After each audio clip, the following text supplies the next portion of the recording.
hotel like this in a while. Paimon's getting excited already.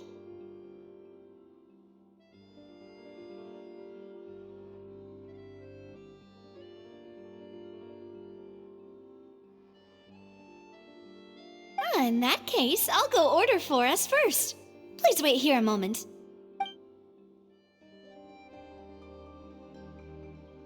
Ooh, everything looks so good. People in Fontaine sure know how to enjoy life.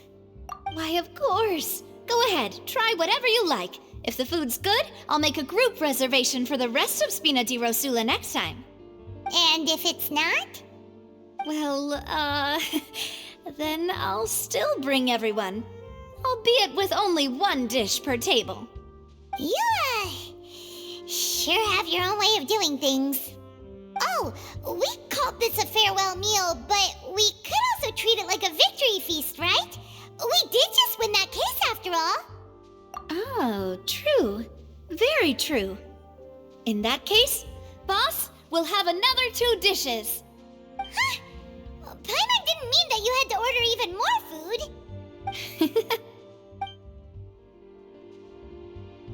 Speaking of cases, do you think that the mastermind behind the serial disappearances will get caught soon now that this has all happened? Well, we've certainly taken a big step forward, but I feel that's about it. We know that there's an organization that means to dissolve these young women, but we still don't know what they are really after. If it hadn't happened right in front of us, Paimon wouldn't have ever believed that a person could be dissolved like that. Right?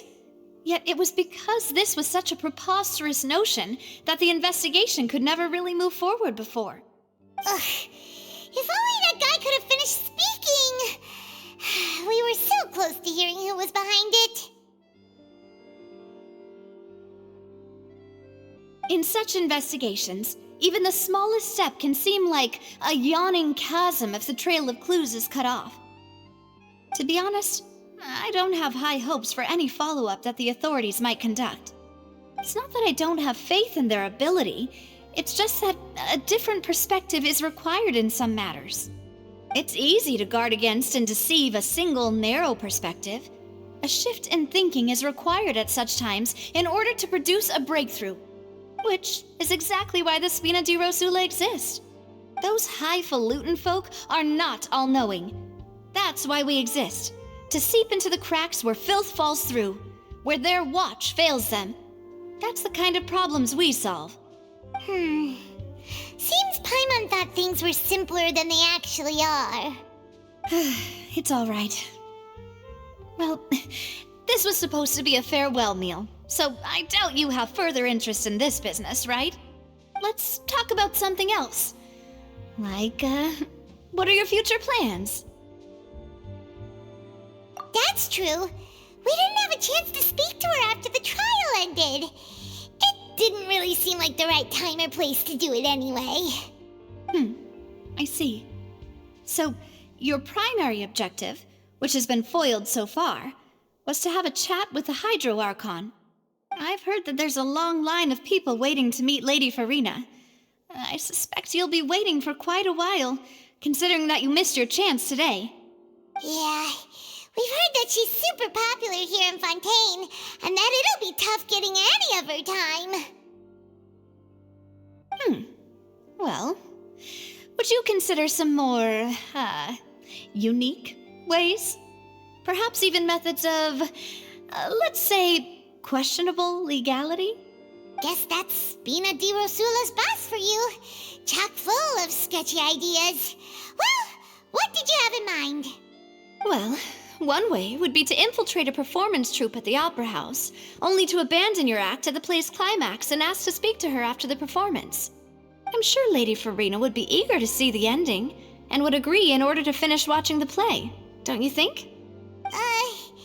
Could you suggest something a little more practical? This plan seems pretty hard to pull off. We'd have to go learn how to act, and acting's really hard. All right, here's another. Find a way to conceal yourselves under her bed, then wake her up in the dead of night and demand answers. Don't let her go back to sleep until she answers all your questions. I can personally testify that this one works.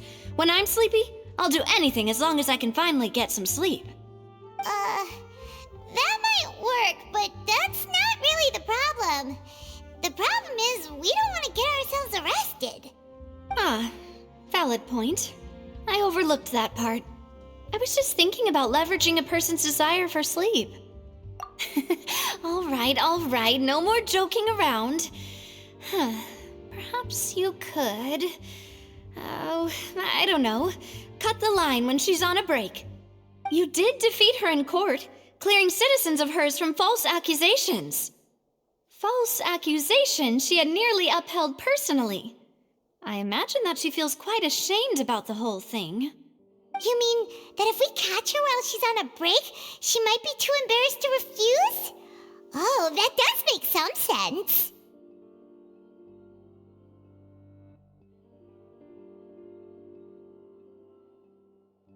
Why don't we give it a try after this meal? You know, strike while the iron is hot and all. Huh? Paimon, did you drink— Was this your drink? Sorry about that. Paimon? No, it's fine. Alright. Honestly, Paimon wouldn't recommend Fanta anyway. It tastes kind of salty and ick. Is that so? Huh. If we're all finished eating, then I'll go pay. Yeah, we're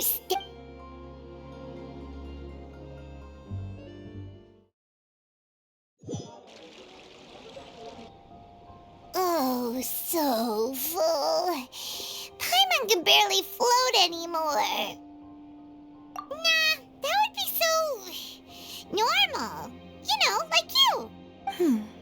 Okay. Hey, Navia, what Oh, nothing. It was just a meal, you know? Nothing the Spina di Rosula can't cover.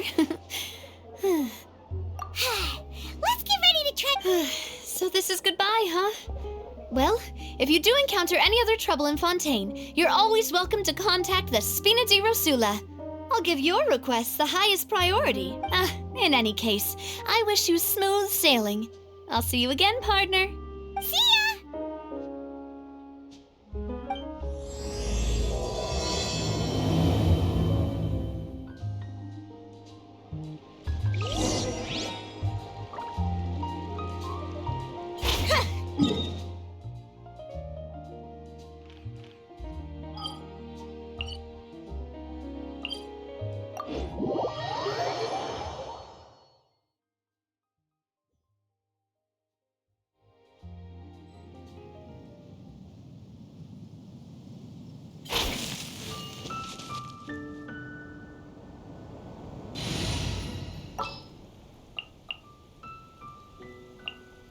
Thank you for choosing Comedy X.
the threads of your fate lie.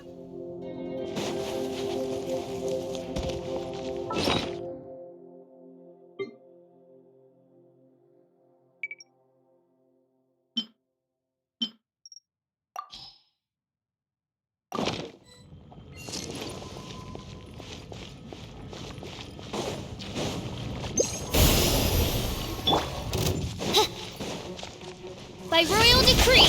Gotcha!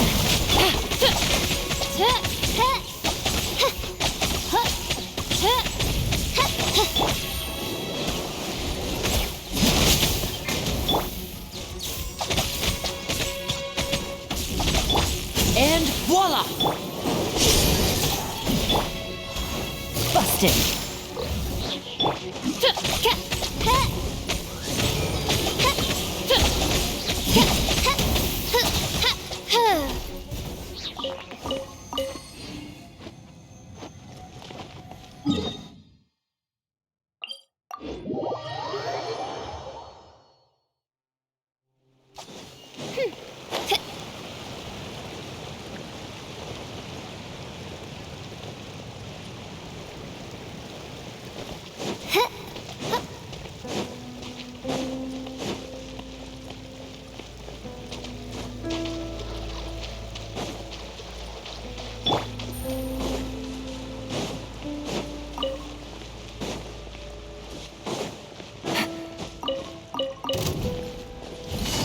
Gotcha!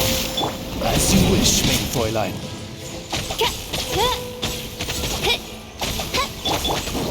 Surprise!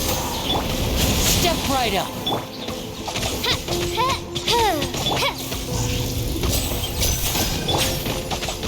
Oz, reveal thyself! Over here!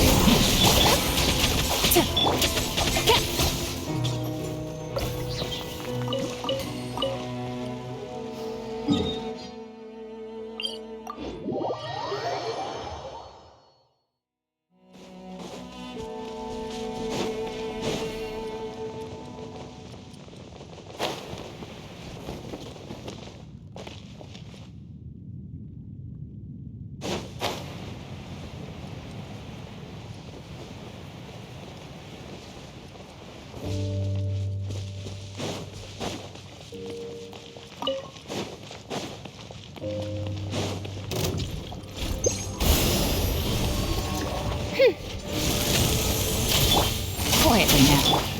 Stefana! Midnight Phantasmagoria! Busted! Take it easy.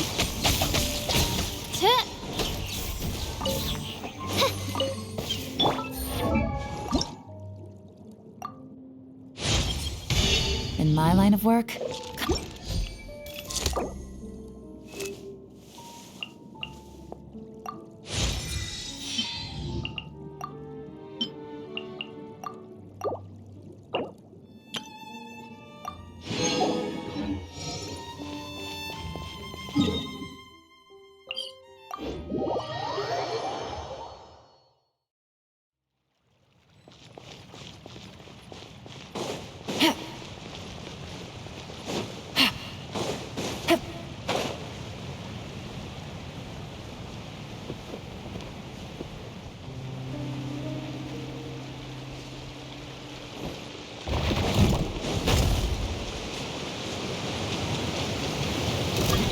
quietly now. By royal decree! Here comes the finale.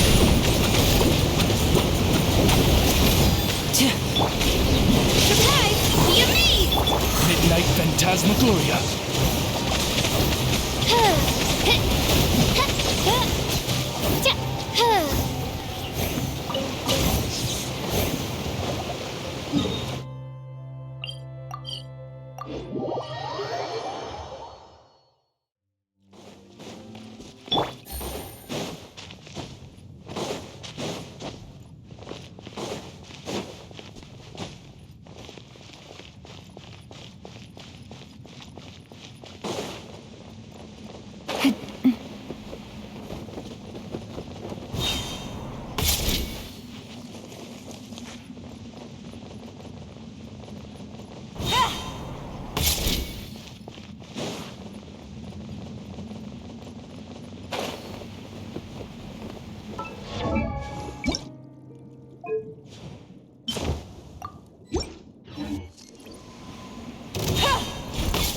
Busted! Oz, reveal thyself! Now disappear! Shipana!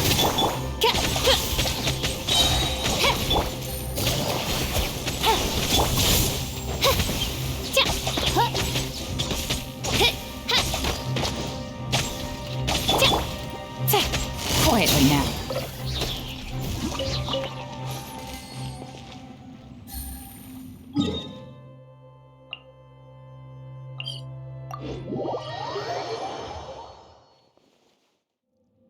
Take it easy.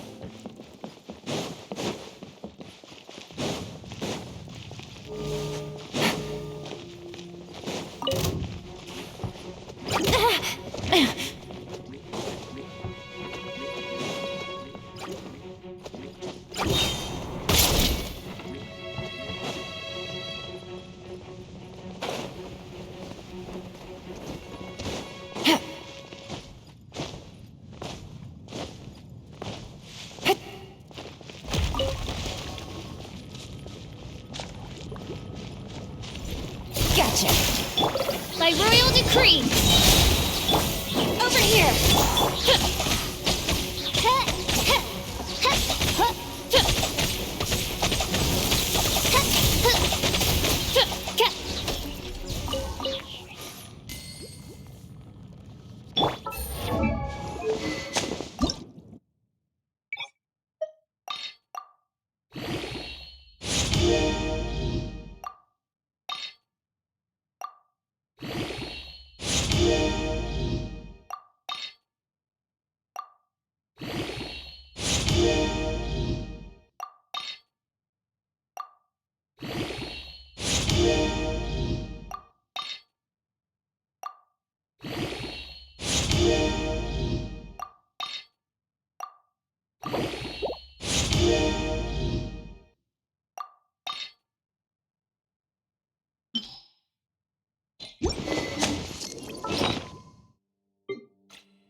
Navigating the world is a whole lot easier with a few different identities to choose from.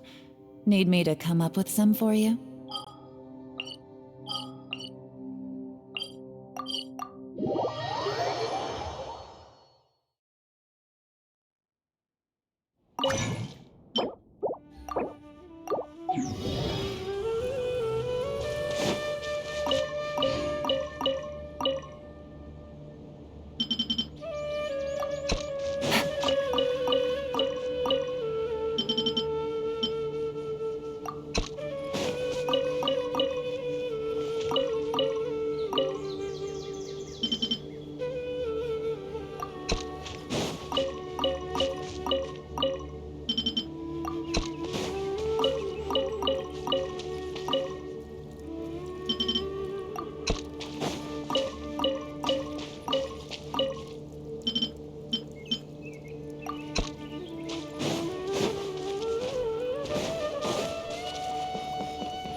This road.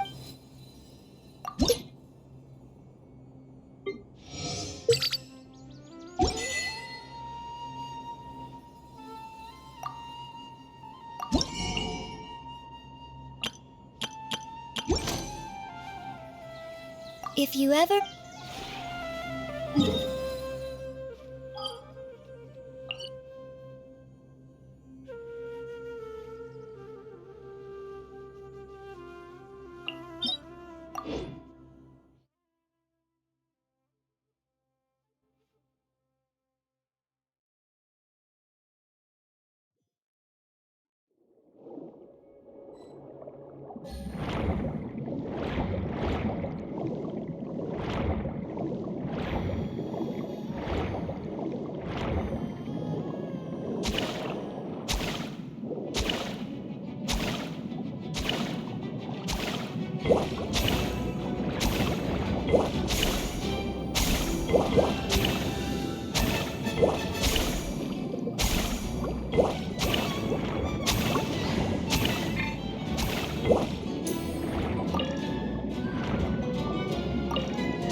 Sometimes you have to strike.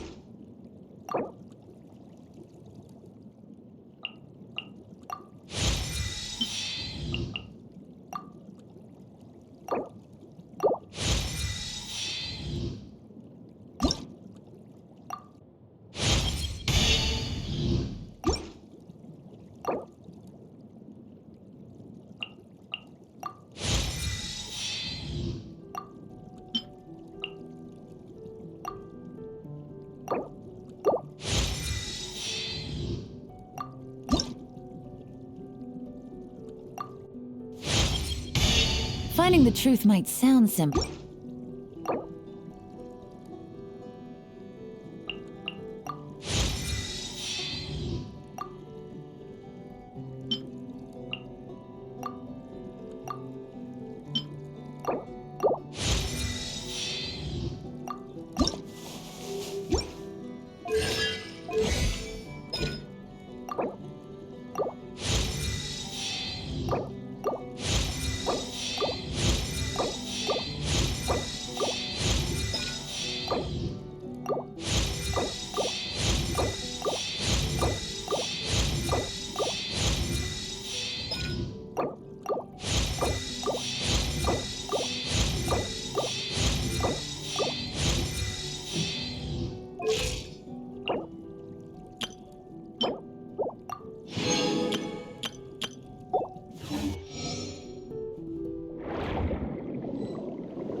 around anymore.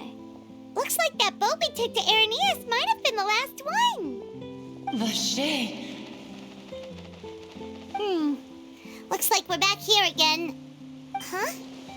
Traveler? Are you hearing what? That's... Vache? Hey, why are you still walking towards it? There might be something nasty in the water. Huh? Hang on. Hey, Traveler? Stop walking! Come on, wake up!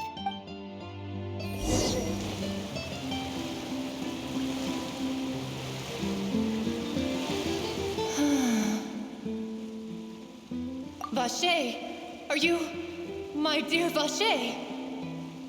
No, wait. You seem to be someone else. Do you know Vache? Do you know where my love is? Wait. Who am I? I'm very sorry. I fear I do not know. My memories feel like they have been washed away like a flood. So many fragments dissolved amidst the tide, never to be recovered. How much have I lost? How many things that I once held dear while on land have I since forgotten? Yes, that is what I was once. But now, I am but the consciousness of one who is lost, therefore. I do not know how I came to be like this either. I only vaguely remember being covered in light blue water, and then all grew dim. I also remember going to many places. I loved adventure, loved exploring places of peril. No matter where I went, Vache would go with me. I knew how dearly he loved me, and I also loved him equally as much. But now, we can no longer go back. The pain of such parting, I never knew how heavy it could be. No, our reunion no longer has any meaning. There is no way for us to create any new memories. The thought of me gives him no succor. So let it lie forgotten beneath the waters. If you meet Vache, tell him not to look for me. Tell him to move on. That is the only thing I still remember. Perhaps that is so.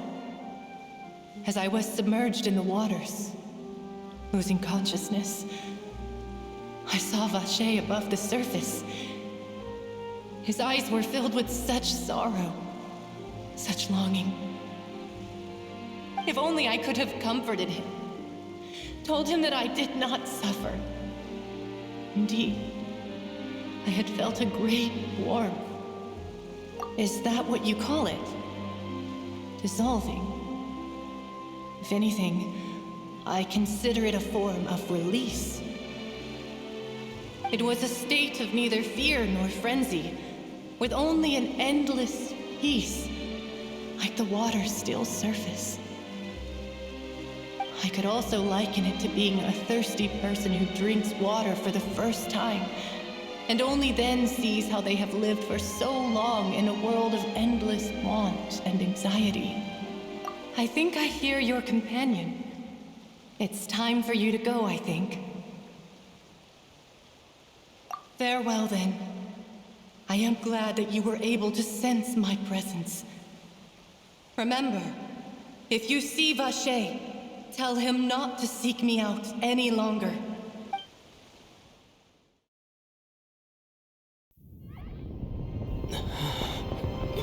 Wake up! Come on, hurry! Navi is outnumbered!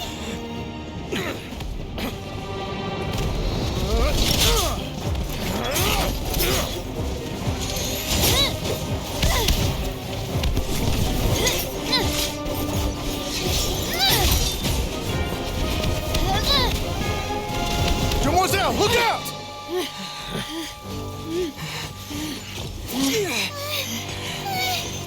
Dear God, it's a whole army of Gardamex.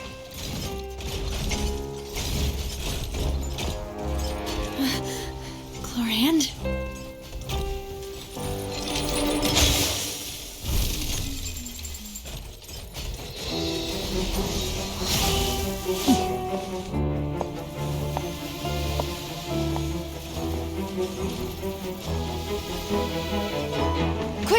chance!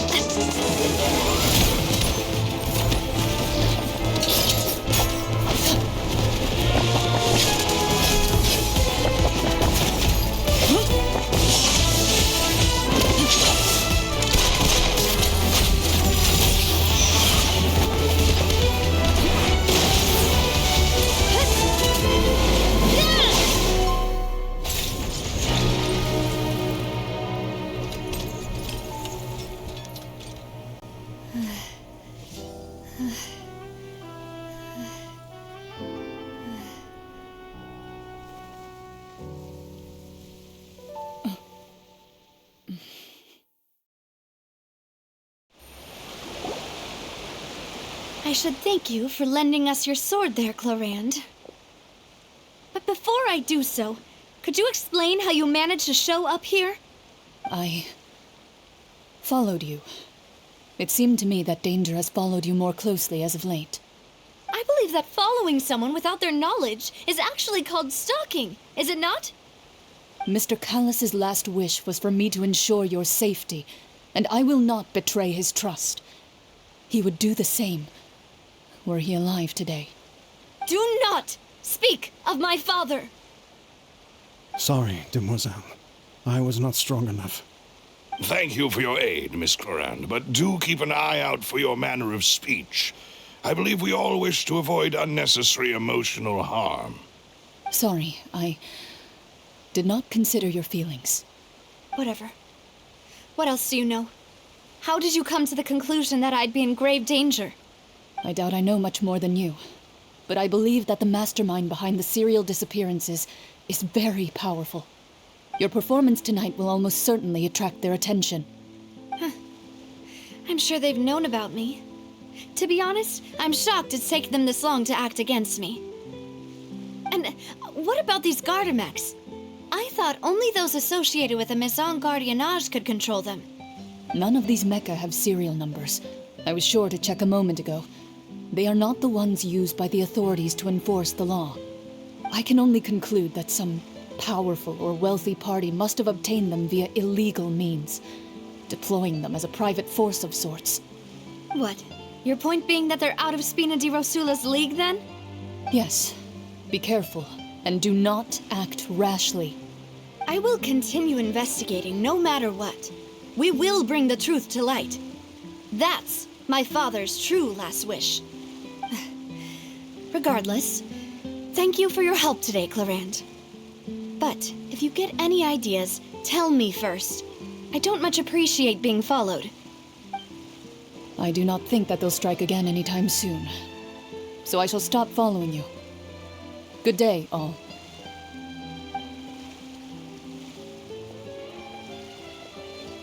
Right. I suppose that's the best news we've gotten today. Demoiselle, I believe that Miss Clorand was being sincere with you. If we tried, we could attempt to thaw relations a little. I know, she's... Oh, thank goodness! Paimon thought we were done for! Those Gardamex came out of nowhere while you were unconscious, and Nadia and her gang saved us!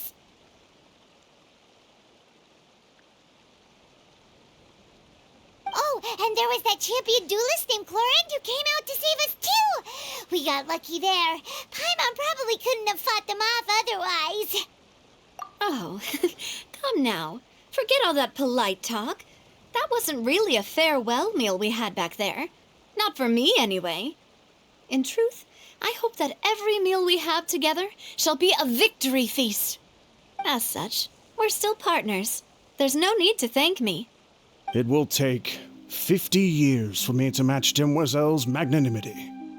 If it were me, I would have joined the Spina di Rosula on account of her goodwill long ago. All right, you two. That's enough. Actually, Navia, how did you know that we were in danger? You sure did show up in the nick of time. Well, to be honest, you're the one who tipped us off, Paimon. Huh? Really? Paimon contributed somehow? Ooh, Paimon's even more amazing than she thought! Yes, all thanks to you grabbing my drink by mistake. How did that help? After we parted ways, I was on the way back to one of our bases when I suddenly thought of what you said. That the Fanta tasted kind of salty and icky. Fanta only comes in sweet flavors, so how could it have tasted salty? The color of the drink, if I recall, had also been a bit off. So the Fanta had been spiked with water from the primordial sea? Yes. So, if you hadn't drunk that cup for me... Spina di Rosula is preparing the grandest of awards for you as we speak for saving the boss. Huh. Really?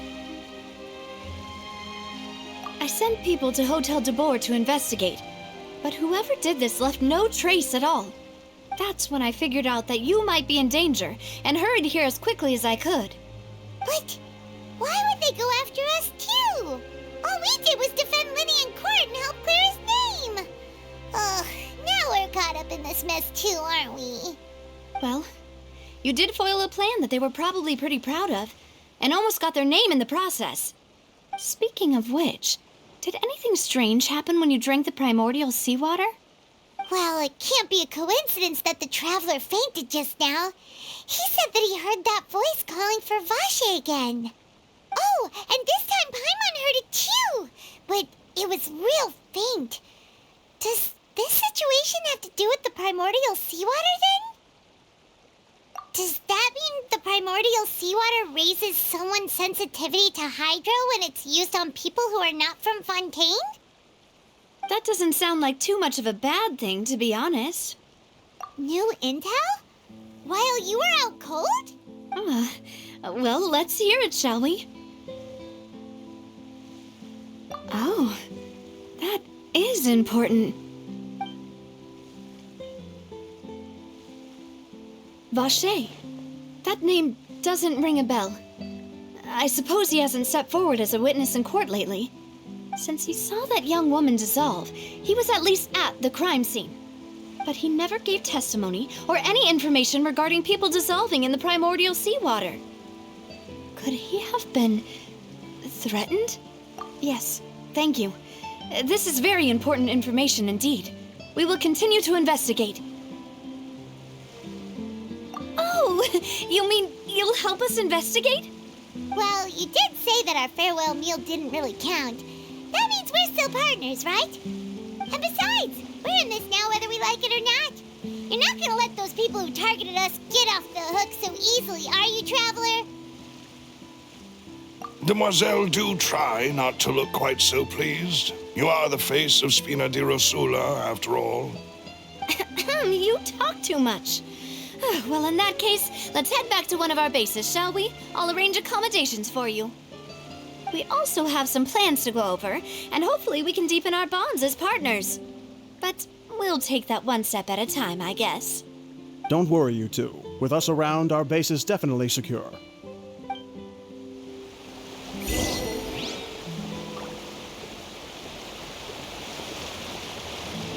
Take it easy.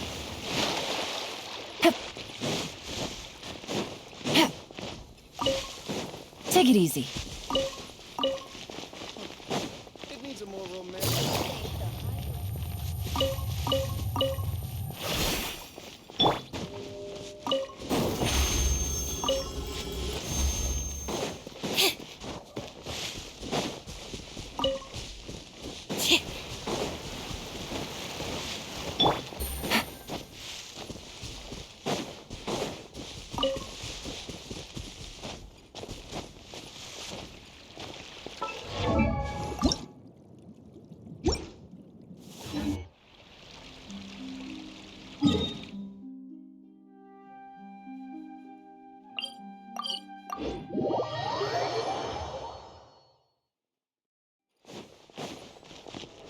Ad Astra Abyssos.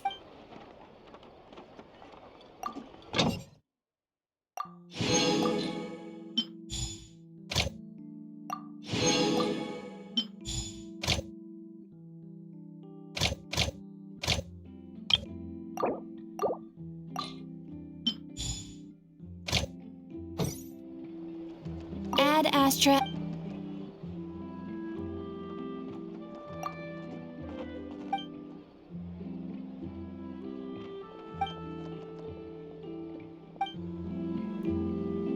past.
Good roll.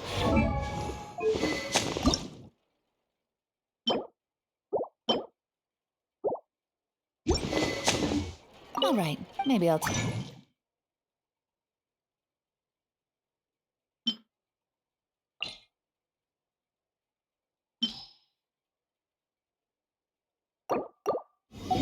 one more day off, and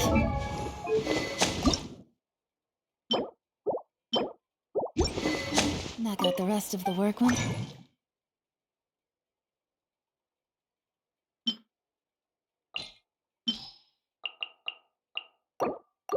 I'm feeling up to it.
It's right up ahead, but let's make sure we weren't followed. I've been keeping watch, demoiselle. I haven't spotted any.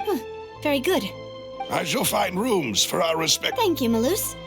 Now, let's continue, traveler.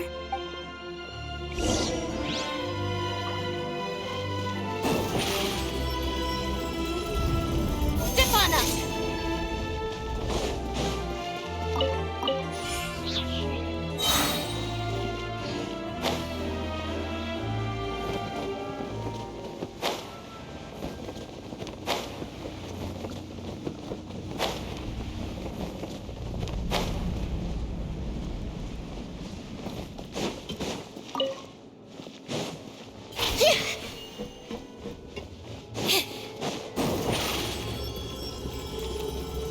Surprise!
whatever business you're in, you gotta keep up with the change. If you want to outrun the law, you need to...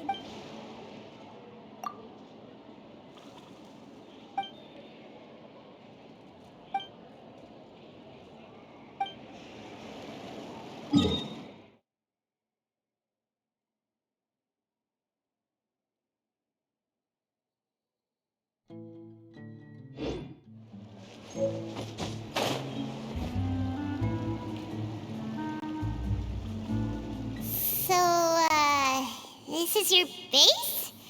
It's not quite what Paimon imagined. Your accommodations have been arranged. Under the present circumstances, I can confidently say it's the best we have.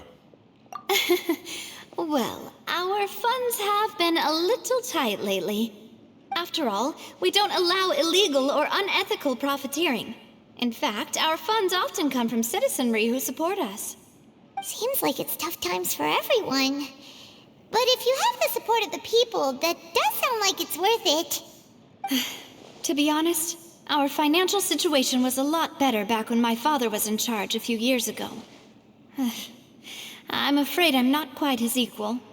Your father, he was the previous boss of Spina di Rosula, right? How did he... Demoiselle, if you'll allow me to explain. No, I'll explain it myself. I suppose I couldn't run from this topic forever. And as partners, this is something I hope they can understand. My father's name is Callus. Yes, the same one they call Callus the Unfaithful in the streets. 3 years ago, he was accused of murdering his own friend. But he chose a duel to defend his honor instead of standing trial. He died in the duelist's ring. Oh no. But I do not believe my father was a murderer. I'm sure he was set up. At the time, I believed that if he only stood trial and was duly investigated, something amiss would crop up and prove his innocence. But strangely, he not only requested the duel himself, but rumor has it that even after being seriously injured, to the point where he could be deemed as having lost the duel, he refused to surrender, determined to die in the arena. 3 years later, I still don't understand why he did that. How could he protect his honor if he's dead? If anything, he gave up his chance to defend himself. The closest piece of info I have is that my father had been investigating the serial disappearances case at the time of his death. Ah, so that's why you're so determined to get to the bottom of that case. That's right. I've also tried to investigate the murder my father was implicated in, but I haven't found a single new clue in my countless reviews of the investigation records. However, I believe that if the murder case is related to those behind the disappearances, they must know something. I must know what really happened. Was my father coerced? Framed? Even if he really did kill his friend, I must get to the truth. If only he'd been more open with me when he was still alive. He even hid the fact that my mother died due to complications when giving birth to me. And now, here I am investigating his death. You really are a handful, aren't you, Papa? Demoiselle, please, if there is anything I can do, anything at all. I also will never believe that Master Callus murdered anyone. There are none whom I respect more than the two of you, Demoiselle. Master Callus did so much good in life, yet all it took was one murder case for him to be dubbed Callus the Unfaithful. Even our supporters decreased greatly due to that incident, hence our strained finances at present. Wait, if Callus was such a good man, wouldn't people at least be a little suspicious when he was accused? No. Perhaps people just revel in that kind of drama. It's not something exclusive to people from Fontaine, really. Everyone's like that. People love watching the evil turn over a new leaf, but they also enjoy watching good people fall into an abyss from one slip-up just as much. But how could... Never mind. mind. If Callus was really falsely accused, we have to find the truth. He didn't deserve to have that happen to him. There is one other thing. Master Callus's opponent in the duel was Ms. Clorand. Oh, her? Well, then, isn't that as good as saying that she was the one who killed him? Yeah, that's not the sort of thing that you can just let go and move on from. Miss Clorand has always placed great emphasis on the honorable nature of the duel. If her opponent doesn't yield, she will not stop either. She knew Master Callus beforehand and greatly respected him, but seeing how he was resolute in the arena, there was only ever one choice she could have made. It's not that I don't understand her at all, but I just can't deal with this yet. Don't worry, Navia. Paimon knows how you feel. You don't have to force yourself to do that. Afterward, Miss Clorand told us that at the start of the duel, Master Callus requested that she ensure Demoiselle Navia's safety. Yes, that is our understanding as well. Oh, Papa. What madness drove you to ask the person who killed you to take care of me? All right, anyway, that's the information I wanted to share with you. Even if it did sound like I was just complaining towards the end. Thanks. You two should go and rest. This was quite a day after all. Yeah, Paimon's feet. Please, relax and get some sleep. We will ensure you rest soundly.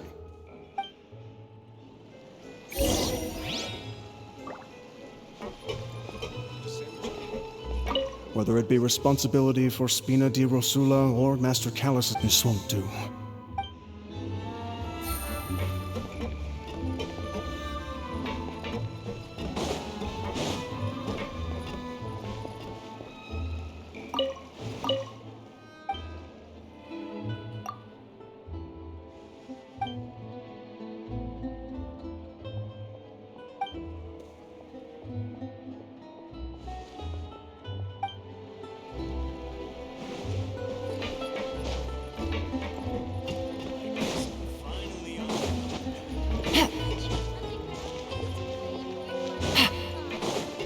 Whether it be this won't do.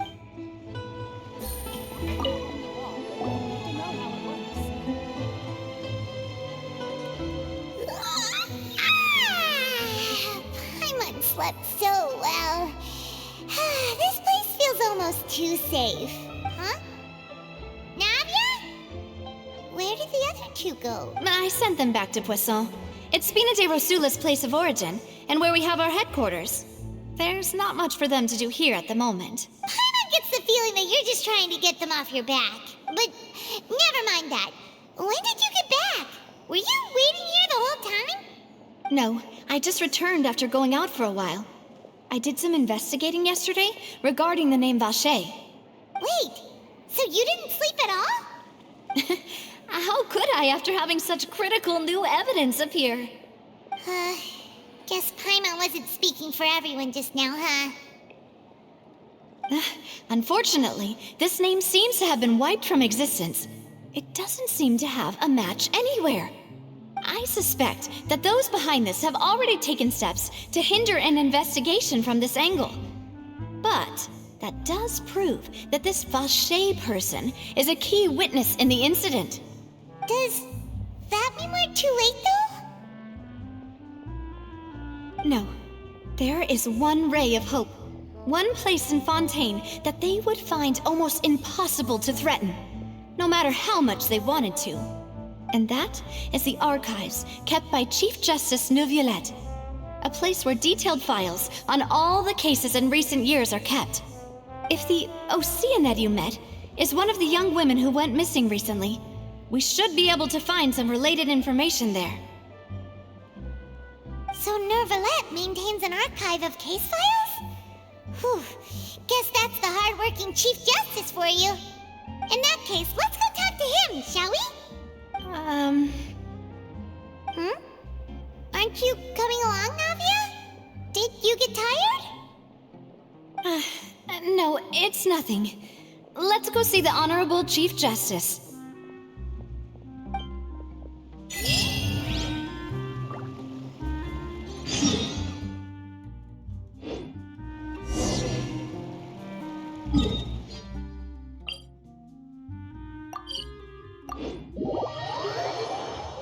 The palais is right up ahead. Come on.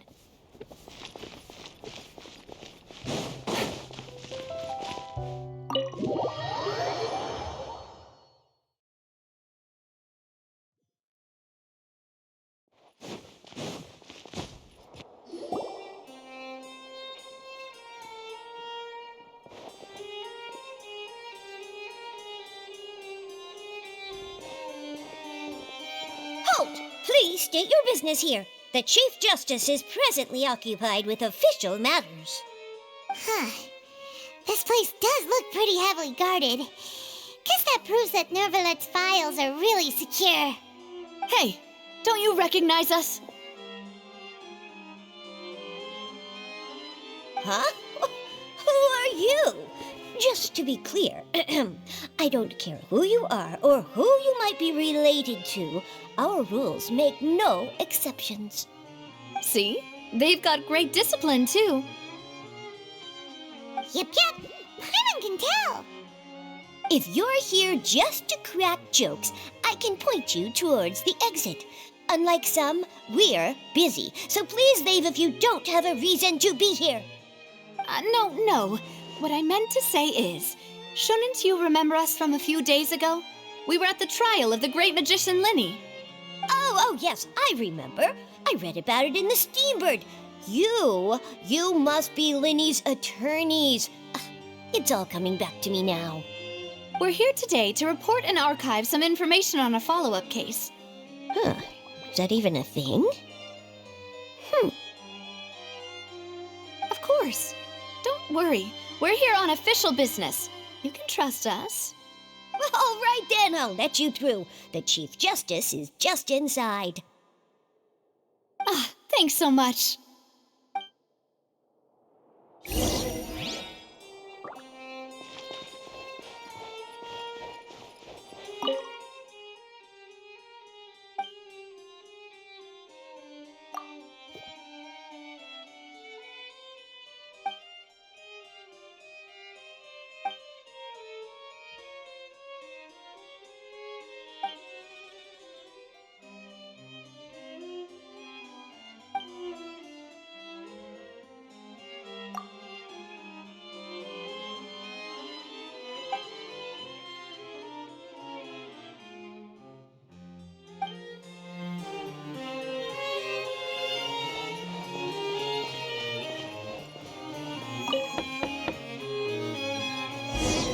Please come in.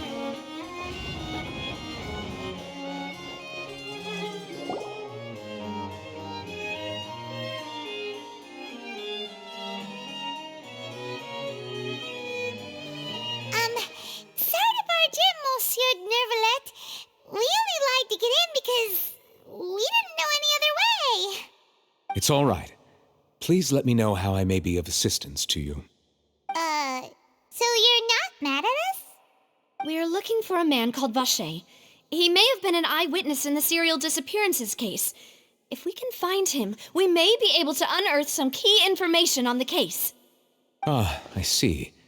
In that case, please wait here a moment while I browse through the files.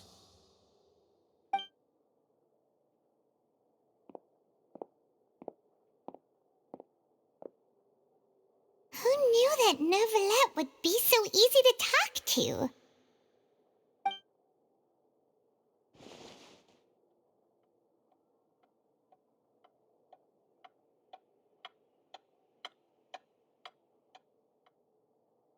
Unfortunately, I'm quite certain that no one by the name of Vacher has been involved in any case, criminal or civil, in the past several years.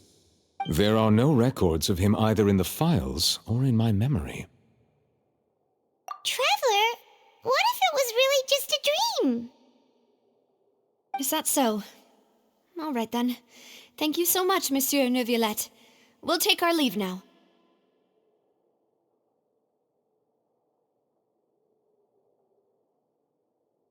Ahem.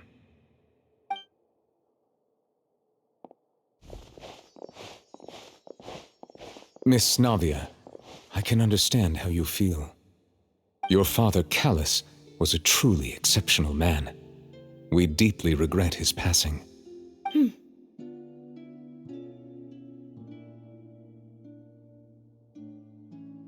And what are you trying to say, Monsieur Neuvillette? Are you trying to console me? Extend your sympathy? Or just express some tendril of regret? No, you are not trying to do any of that. I can hear it in your voice. There's no emotion behind your words. You only said those things because you felt like you should.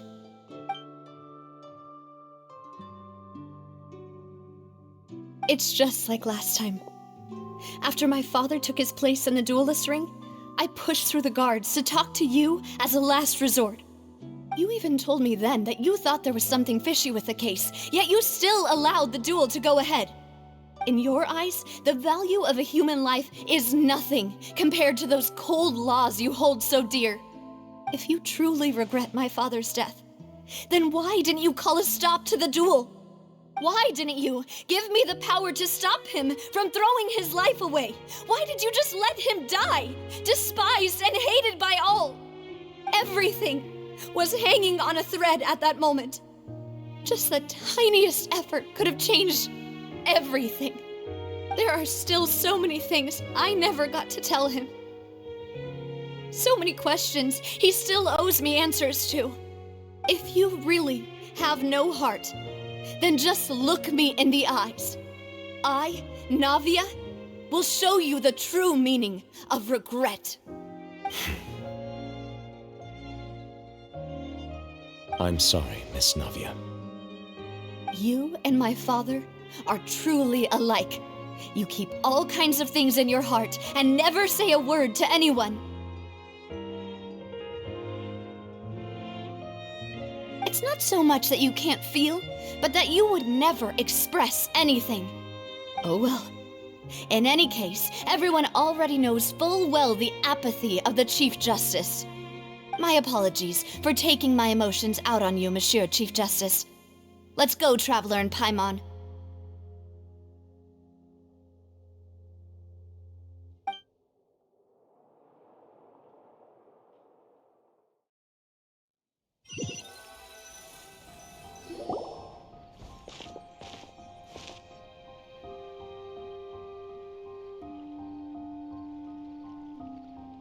Navia, are you okay? I'm fine. Rain. It's raining. You're right. Wasn't it still sunny when we went into the building? And there shouldn't be any active trials today. How strange. Now that I think of it, on the day my father was convicted of murder, it was also raining. What is it? Did you think of something? Yeah, he was outside. It was uncovered and the rain could fall there. Why? Do you think the rain could have affected the crime scene? That thought has occurred to us before.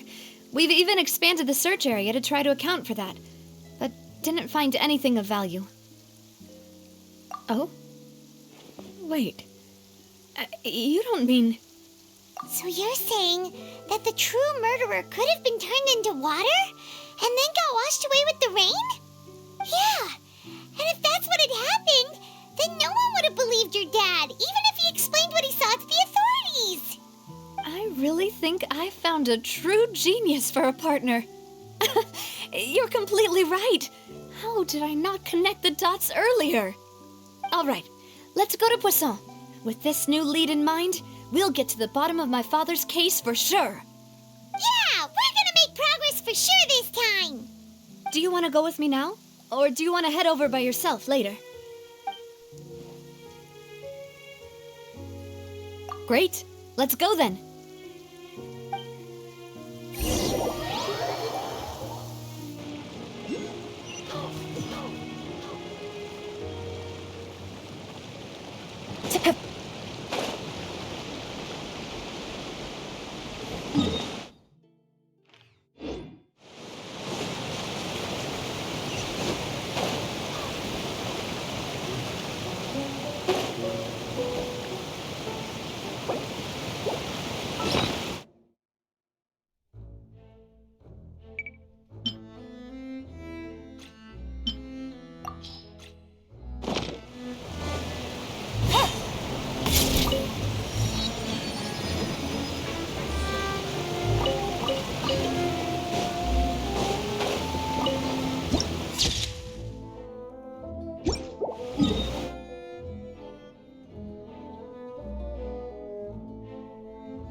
There's no need to be so surprised. While it may look like a ship, it's actually Spina di Rosula's headquarters. My father was the one who asked for it to be built like this. Perhaps our taste in exterior design is the only thing we occasionally had in common. A gigantic and glamorous ship embodies discovery, opportunity, ambition, and conquest. It symbolizes Spina di Rosula's bright and limitless future. And Paimon thought you were bluffing when you said Spina di Rosula had a glorious past. Paimon was confused why a group with such a history would live in the sewers. But now that Paimon has seen this ship for herself? Well, Poisson is where Spina di Rosula began, after all. It's our main base, our home.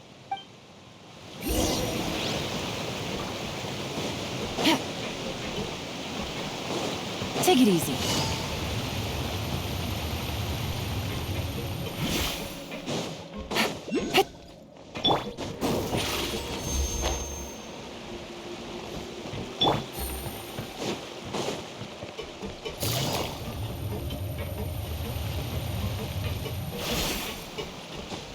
Take it easy. Take it easy.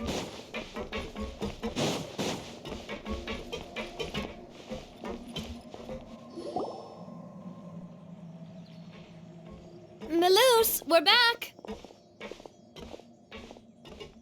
Apologies for the wait, demoiselle, and our most important partners.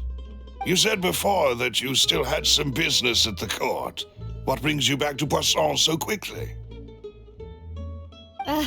About that. It's because my partner here reminded me of something really important.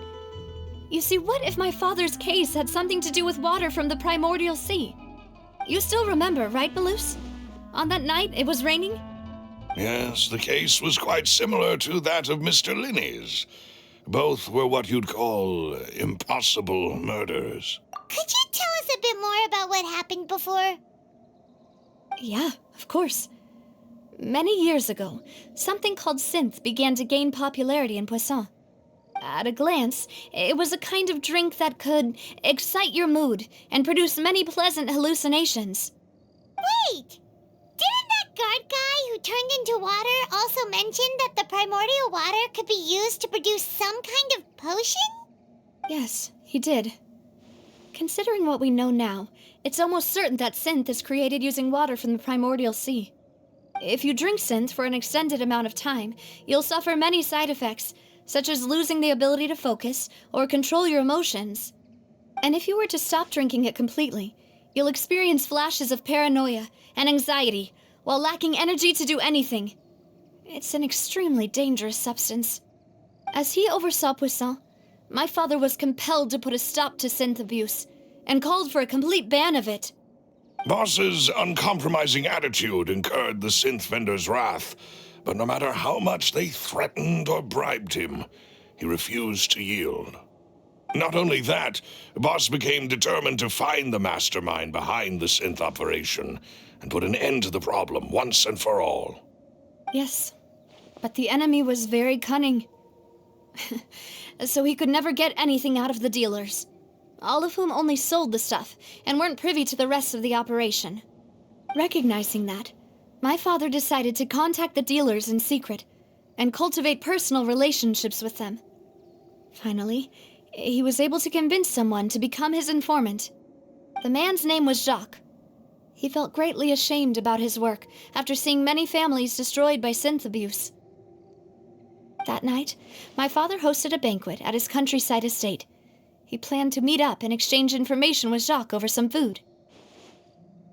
But then, we heard 2 gunshots from the courtyard. We raced to the scene and found my father, still holding a gun, and Jacques, who was already dead on the ground. Huh? How did that happen? Aren't they on the same side? Sounds just like Lenny's case, doesn't it? In both cases, the culprit seemed obvious, but neither appeared to have any motive at all. Looking back on it, though, I now believe the most important clue was something we all overlooked at the time. There were pieces of clothing left at the scene. Precisely. It's all thanks to you that I made the connection now. Back then, we all just thought they were some costumes that Jacques used to disguise himself at the banquet. But, considering it now, it's almost certain that they belong to a third person at the scene. With one extra person, we'll also need to reconsider why the 2 shots were fired. You're right. We still don't know what happened. But my intuition tells me that we're on the right track to figuring it all out. I'm finally headed towards the truth. Jacques was an empathetic man who was infinitely remorseful for his past actions. It's unlikely that he turned on Boss with 0 warning. I think this third person is probably the key to the full truth. On that note, however, even though this will not please you, demoiselle, as your and your father's butler, I must still offer a word of warning. Our opponent is insidious and cruel. They are extremely difficult to deal with, and Boss has already lost his life trying to bring them to justice. Even though Spina de Rosula has lost most of its former glory, Poisson has welcomed a new time of peace, and we have been allowed to live out our lives. There is no need to follow your father's path. It would be both wise and in line with Boss's wishes to step back and give up on the case. If that's indeed what he wished for, then he should have told me that himself. Was I not the closest person to him? And yet, I was the one most kept in the dark. What was the point of him dying without sharing any of the secrets he knew? Did he manage to protect anything in the end? Synth is still here. Callus the Unfaithful is still his epithet. And Spina di Rosula is barely getting by. Nothing has changed. Did he think I'd just accept his meaningless death and live out my life just as meaninglessly? I've never accepted that, ever. Not since that day, and certainly not now. I want to find out the real answer for everyone's sake. For the missing girls, for the victims, and for myself. Navia. This is indeed the best moment to act. Your partner appears to be quite reliable, and more importantly, demoiselle, I think you're also ready to take this on. So you do know something else, Malouse? Yes, I do. In fact, even before that banquet, Boss already knew of the connection between Synth and the serial disappearances case. But what drove all the tensions to the boiling point was the revelation that you, demoiselle, had been selected as the next target to disappear. What? Boss also didn't tell you that he had been diagnosed with a rare illness. The doctors told him that he had no more than 5 years left to live, and the serial disappearances case caused him great anxiety. 5 years was nowhere near enough time to resolve this long-standing conflict, but once he passed away, all the danger would pass on to you. Knowing all of this, he decided to use one final intimidation tactic before his death. He claimed to have already gotten his hands on some key incriminating evidence for the other side, and even told some members of Spina di Rosula about the details. But as long as you remained safe, he would not share the evidence with the public. If something were to happen to you, then he and all those he told would immediately expose all they knew about Synth and the disappeared victims. Right, so nobody would be able to get off scot-free. As we've seen, Boss's tactic has worked. Even though Boss has been gone for a long time, the other side has not tried to take Demoiselle's life. No, I don't believe it. He never appeared to look sick to me. No father wants their daughter to see them weak and haggard, especially someone as proud as Boss. To him, dying in a duel and suffering lasting dishonor as the unfaithful were still far preferable than losing face in front of his daughter. So he chose to die in silence, so that he could protect me. I'm afraid you're not understanding this correctly, demoiselle. What Boss wanted to hand to you was not a parasol, but a sword.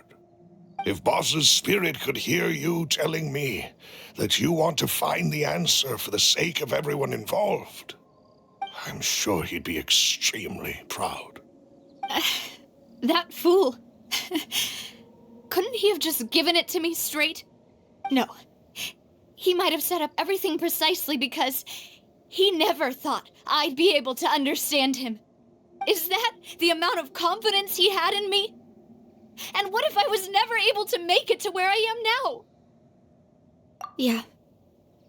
I suppose that's true.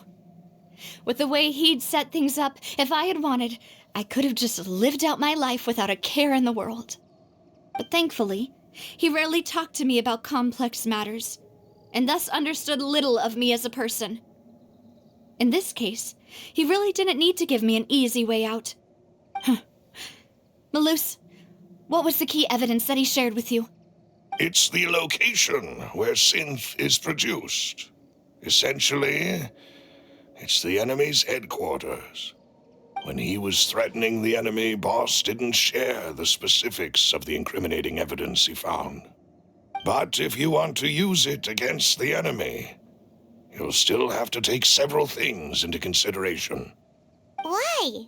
If we know where the place is, can't we just go storming in? You mustn't forget that we're fighting against a mysterious and dangerous organization that's been in operation for decades. There's no telling what might be lying in wait at their headquarters. We also have no idea what kind of evidence we may be able to find inside, nor what people we may be able to capture. But a single visit to their headquarters would be tantamount to a formal declaration of war.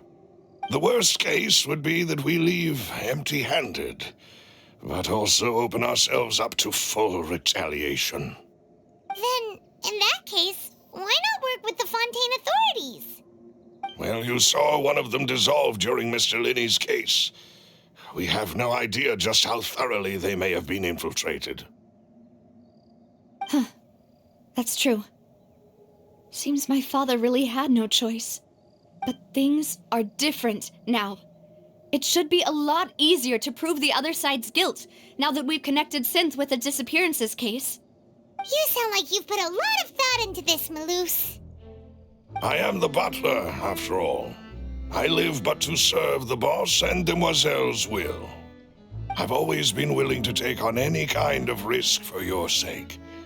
But considering my relative lack of ability, I've spent my time keeping secrets, performing basic investigations, and waiting for the right time to come. Thank you for all of that, Malus. Have you discovered anything new in the past few years? Let me think. One conclusion I came to was that the enemy must be quite familiar with Spina di Rosula, or at least have an informant planted here. When I announced orders to the organization's members on Demoiselle's behalf, I used to deliberately keep a few people in the dark and observe the reactions of the synth vendors. If the vendors didn't change their plans, then the individuals informed of our orders must be innocent. If the vendors packed up and fled, however, then someone must have given them the news. After several rounds of testing and investigative tracing, I've narrowed the suspect list down to 3 people. The first is Florent, Spina di Rosula's senior advisor. Huh? Florent? Yes, surprising, isn't it? He was one of the people Boss trusted the most, which also means that he was someone who understood Boss really well. Thanks to his position within Boss's innermost circle, he always knew our upcoming plans and could thus avoid capture this whole time. There's someone else like him too. Marcel, the head of Confrérie of Cabrières. Uncle Marcel.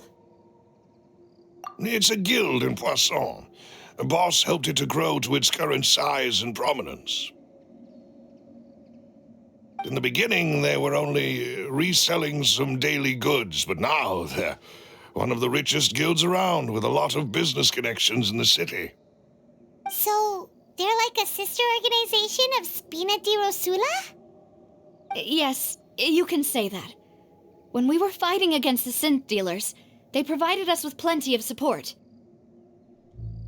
It's a bit difficult to imagine someone using their own money to hunt down themselves. The final suspect is Thierry, the man responsible for coordinating information between Spina di Rosula and the guards. Although the guards mostly leave us to our own devices, there are still many activities we have to report to the local authorities. Since Thierry is always in the know about our current activities, he could theoretically always plan one step ahead. I see. These are all people who I communicate with quite regularly. To think that the enemy we've been fighting against has been right next to me all along, among those I trust the most. It's almost too hard to believe. If you want to investigate them, please take every precaution to not alert the quarry. Judging from our experience, the enemy is extremely cautious. Of course. And thank you, Malus. You've provided us with a lot of great information. You're too kind, my lady. I'm just doing my duty. And before I forget, proving Boss's innocence would also mean clearing him of blame in Jacques' death. After that incident, Jacques' wife and daughter were taken into the Spina's care. They still live in Poisson today. If it might help, you could also pay them a visit. I can make the necessary arrangements. Oh, thank you so much, Malus. You really are the best. A new case awaits, my dear partner. I hope we can work together to uncover the truth and end this case once and for all.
It is settled then. Please excuse me, and enjoy your conversation at your leisure. Thank you for arranging everything for us, Malus. Excuse me, miss. Do you need anything from us? Mm. Oh, Hey, Navia's all quiet. This isn't like her at all. I'm sorry that I only came to visit after all this time. After what happened, I didn't know how I was supposed to face the two of you. Ah, if it's about that, there's no need to apologize. After my husband died, Spina di Rosula sent us a lot of mora and support. I understood your guilt and apology to be genuine. But aren't all of those things nothing compared to the loss of Jacques? I can understand the kind of pain that comes with losing a father so needlessly. You don't understand at all. I didn't know how to face you, because I didn't know what I could possibly bring as a consolation gift. I know only the full truth could bring closure to you, and to all of us. Mm-hmm. I'm sorry. I appreciate the sentiment, but you don't have to carry all that guilt.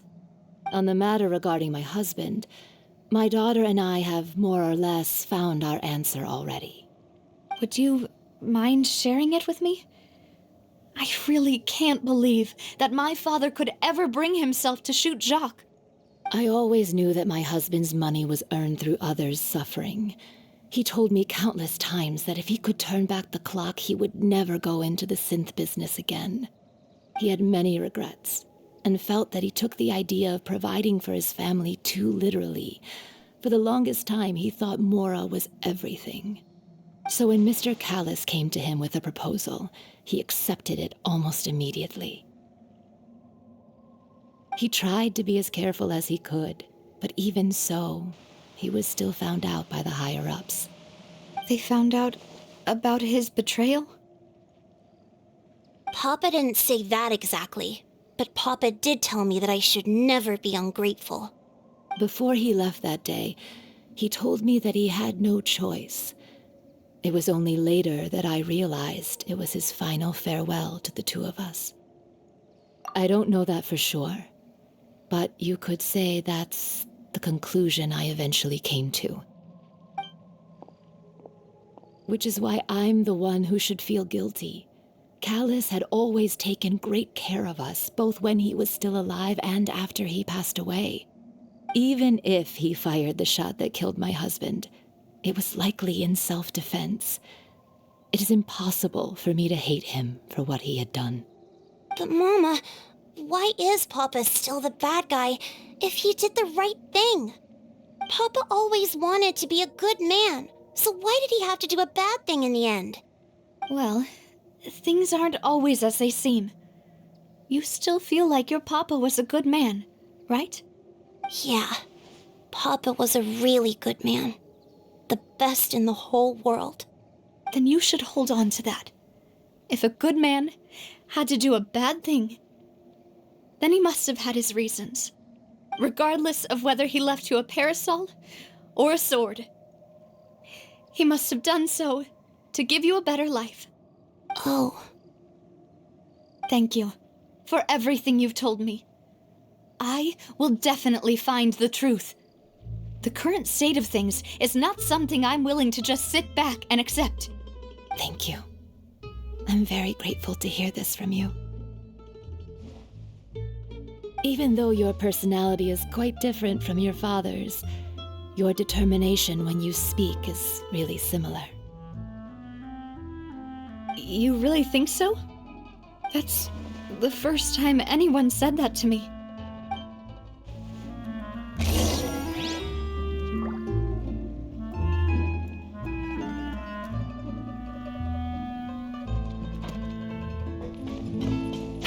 Are you okay, Navia? I'm fine. Don't worry. Let's investigate the 3 suspects next. Florence should be nearby. and we should be able to find Thierry and Uncle Marcel in the city. I'll get myself together on the way, so please don't worry. I'll leave my husband's cape. Thank you, Miss Spina, and Miss Spina's friend.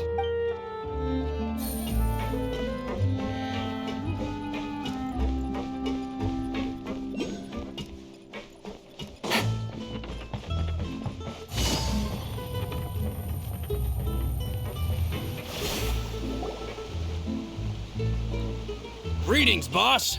How may I be of assistance today? I'm sure you've heard about what happened at the Opera House. Someone got turned into water right in front of us. Yeah, I've heard. With something that dramatic, I'm sure journalists will milk it for all it's worth. And it'll be all the talk for the next several weeks. It also reminded me, on the day that the incident happened with my father, it was raining outside, and we found some clothes left at the scene. After my partner here put the dots together for me, I feel like we should try to reopen his case. Can you do me a favor and try to recall what happened that night? Let me think. Mr. Callis was feeling pretty upbeat that day. So he was drinking and bantering away with us at the table. After that, he told us that he wanted to go get some fresh air. So we let him go without thinking much of it. Who knew that we would hear 2 gunshots ring out right after? My first reaction was that Mr. Callis's life was in danger. So I grabbed my holster and made a mad dash toward the scene. But when I got there, it was already too late. Mr. Callis was standing over a dead body with a gun in his hands. All we could do was look back and forth at each other, not knowing what to say. So you also remember 2 gunshots then? Indeed. The guard said that the first shot didn't hit anyone, while the second killed Jacques. But I've never really bought that explanation. Reason being, Mr. Callis had left his gun on the table. I even made sure to confirm that before running to the scene. But according to the guards, that doesn't mean he couldn't have had other guns on his person. About the clothes left at the scene that you mentioned. Do you think there was a third person there who was turned into water? At least from our perspective, my father had no reason to kill. So he would also have no reason to bring an extra gun with him. The gun he was holding probably belonged to Jacques, or a third person on the scene. Yeah, that makes a lot of sense. So you're saying Mr. Callis ended up with the gun because he seized it from one of the other guys? But hold on. If that's what had happened, then why didn't he share the truth with any of us? He didn't even want to face the Oratrice machine, and chose instead to prove his honor in a duel. Did he lose all faith in the courts after seeing someone dissolve right in front of his eyes? About that, Malouse told me a thing or two. So, I think I can understand why he committed to the duel. I'll tell you everything once the whole truth has been revealed. I understand. Then I'll leave Mr. Callis's honor in your hands, boss. And if I may just say one more thing. The whole Callis the Unfaithful epithet has been a thorn in my side since the day it was invented. Many people have laughed at me for still calling him Mr. Callis, even after so many years have passed. But it was Mr. Callis's trust that allowed me to rise through the ranks of Spina di Rosula and live the life I lead today. No matter what others might say, he'll always be the man I respect the most. And he'll always be my boss. Don't worry. I will definitely find the truth. You and all our other comrades at the Spina deserve to know the truth as well.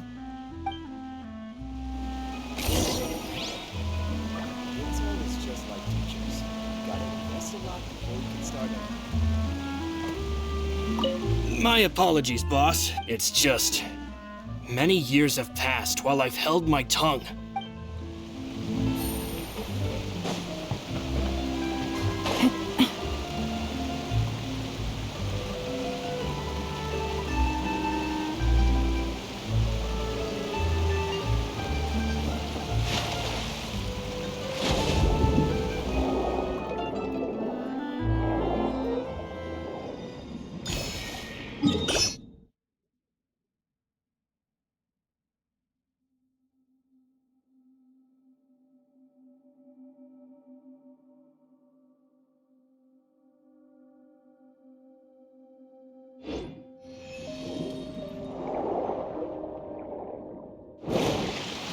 Hey,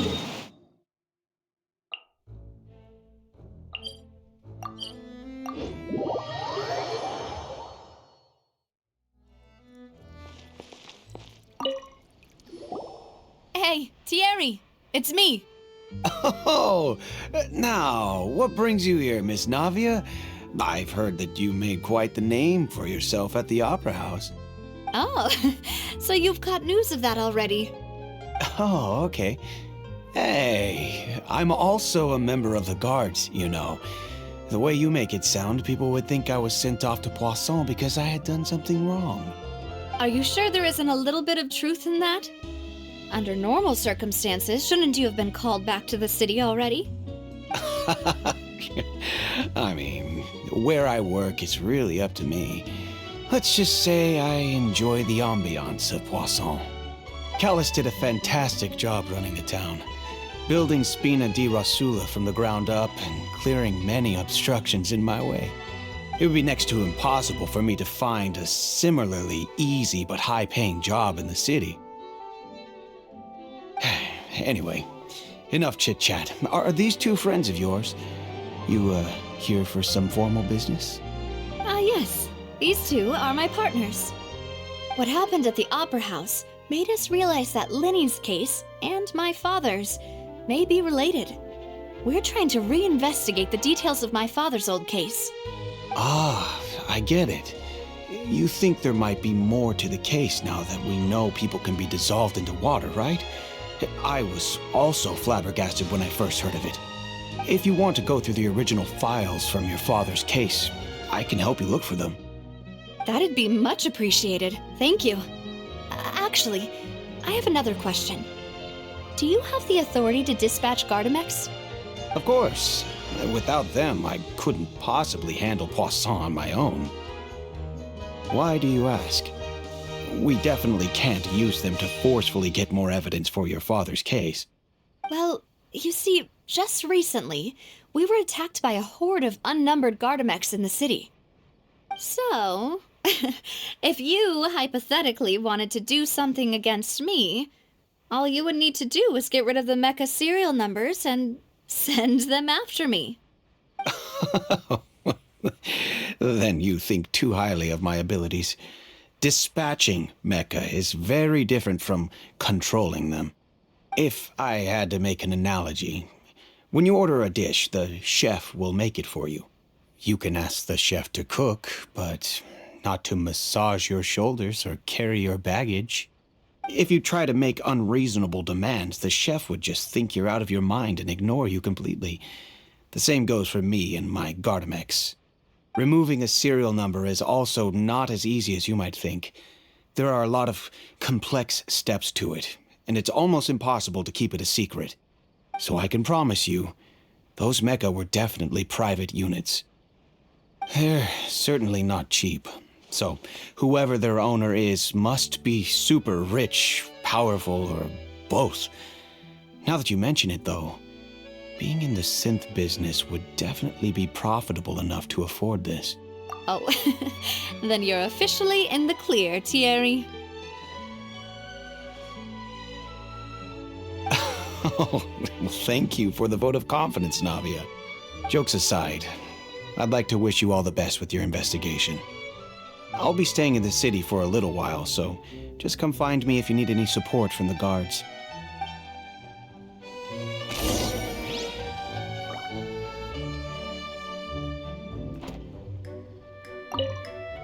I'll see what I can do for you in Spina di Rosula when it comes to guard stuff, but...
Watch your step.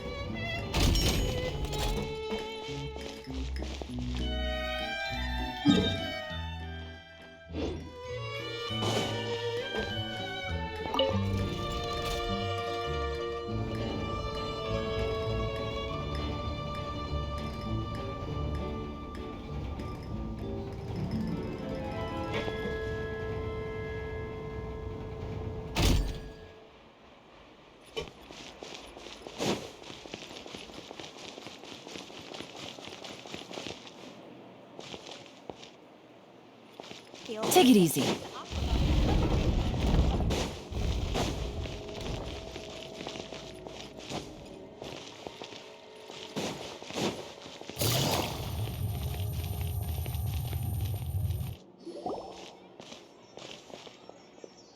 Hello. How may I help you? I'm here to see Marcel. Could you please let him know?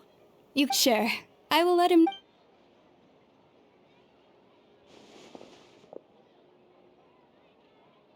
Navia, hello.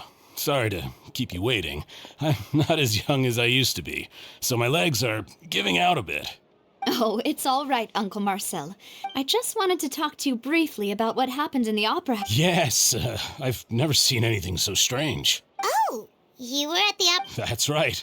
I went there with Navia to see the magic show. Who knew it would turn into a whole murder mystery? I also witnessed your marvelous sleuthing work. Quite impressive. To beat the Hydro Archon at her own game on her own turf, I can already imagine everyone in Fontaine discussing your exploits over a few glasses of wine. Oh, Paimon doesn't want to become the talk of drunkards.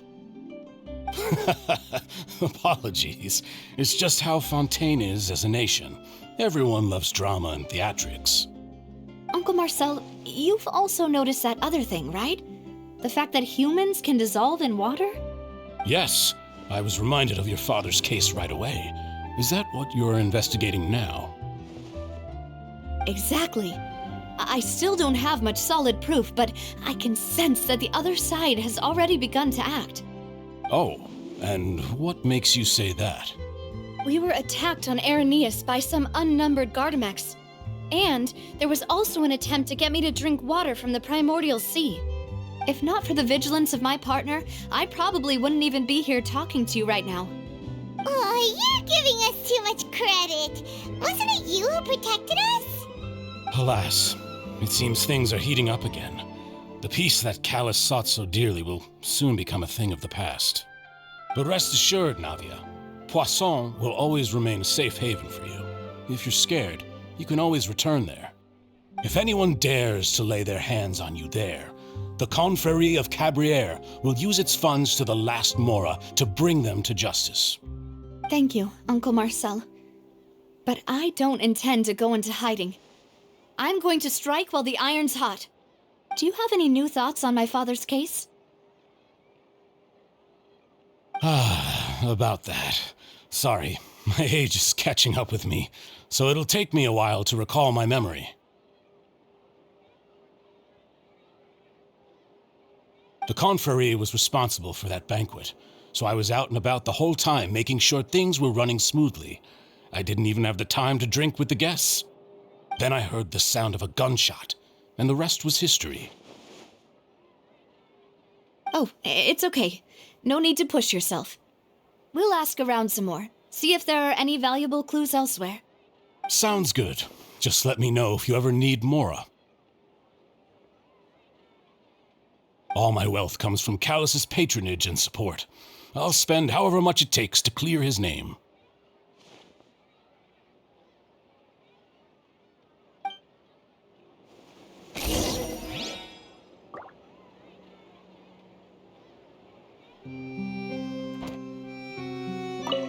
Alas, why do these kinds of...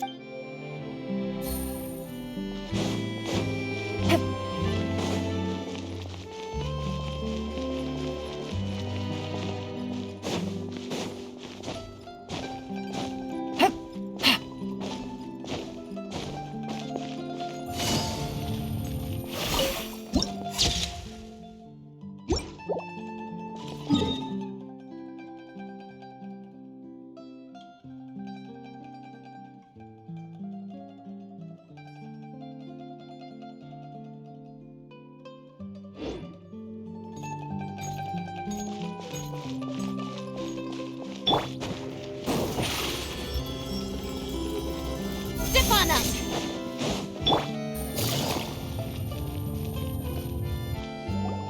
We've talked to all 3 suspects.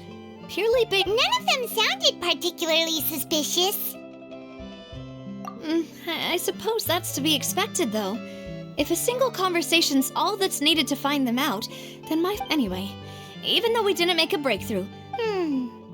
But where should we start? Ah, you're right! Flora mentioned that Callus probably only ended up with the gun because of circumstance. According to Jacques' family members, he already told them that he had been discovered, and that he had no choice before he left home that day. If I had to guess, he probably received an order from the synth boss to kill my father. Had he refused, he and his family's lives would have been forfeit. So, Jacques fired the first shot? Oh? And why is that?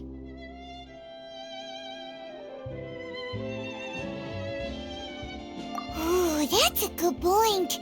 Jacques probably already knew that he was just being used as a tool for murder. And once he had completed his mission, he'd be of no more use to his boss. So, what would make more sense from his perspective would be to turn his back on the order and seek protection from my father. Makes sense. But without evidence, that's still just a theory. Besides Jacques, the attack from the Gardamex has been bothering me quite a bit as well. It's obvious that our enemy has become more antsy after the secret of the primordial seawater was revealed. Do you think he knew, even then, that we'd follow this lead to the end? Given everything that's happened since, it's quite possible. But who among the 3 suspects would have the ability to control privately owned Gardamex? Uncle Marcel? My father did really trust him. And they worked together on a large number of projects. Maybe that's how he got to know Jacques. And with funds from the Confrérie, he could also afford a large number of Gardamex. It's still really hard for me to imagine, though. After all, Uncle Marcel has been around since I was just a child. Also, wouldn't this mean he has been spending a whole lot of mora and energy to fight his own synth business?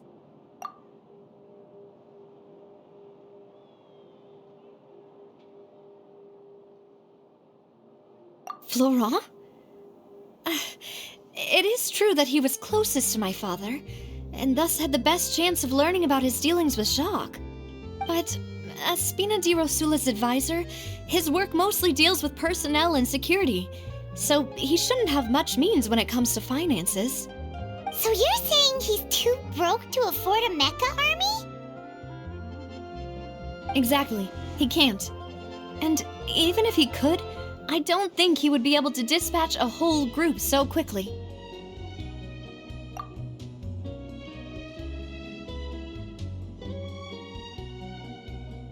Thierry, you say? It is possible that he's figured out a way to convert the Gardamex for personal use.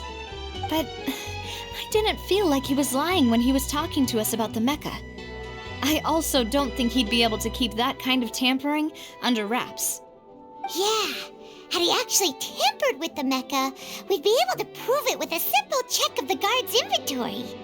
If the mecha were taken from the guards, it should be pretty easy to find out when and how that happened. Who could it be?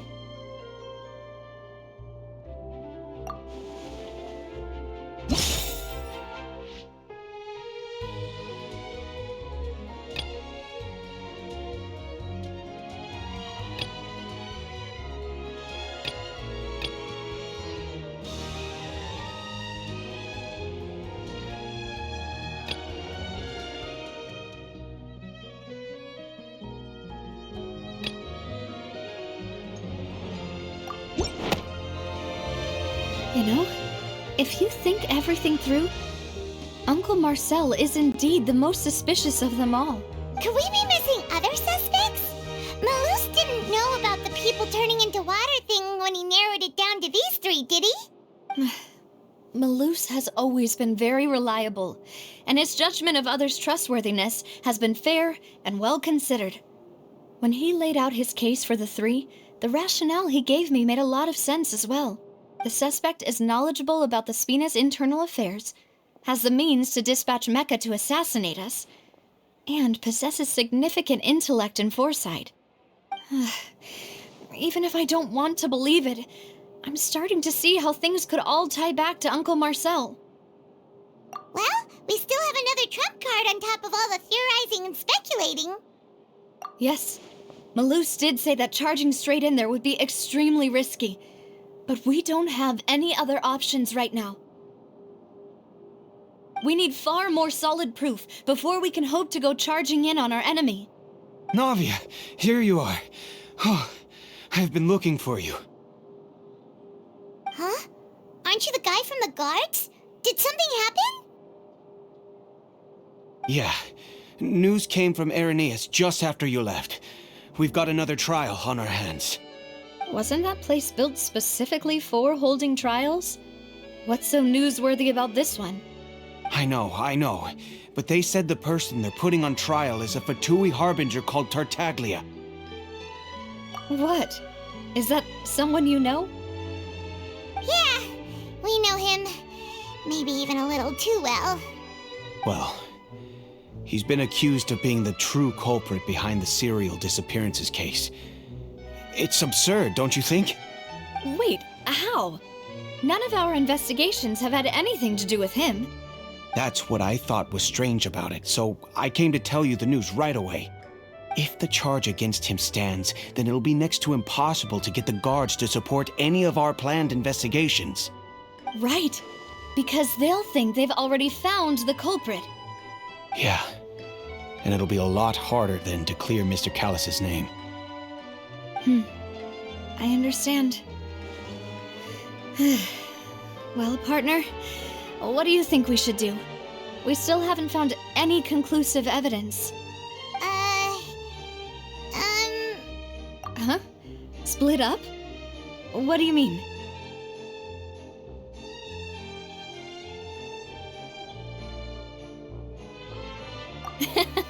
Just as expected of my partner.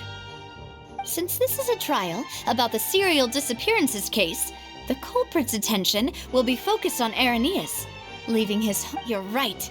This is our best opportunity. All right, I won't have any chance of making that charge stick, though, unless we find more evidence. It'll be up to you to make it back in time and hand the We'll help you, just like you helped us in Lenny's trial. Demoiselle, please allow us to accompany you. I'm ready. Malus, Silver, when did... We heard that you'll be leaving Poisson and figured that it's our hope that your confidence will be bolstered. Thank you so much. Then, let's make haste for Irenaeus. Paimon, Traveler, I'll see you at the Opera House. See you then!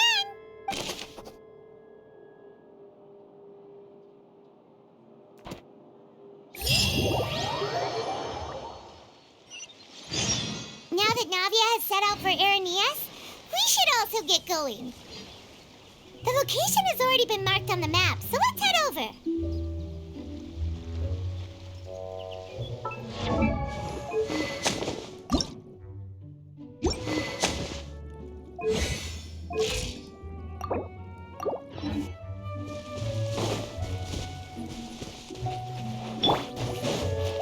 No rest for the wicked.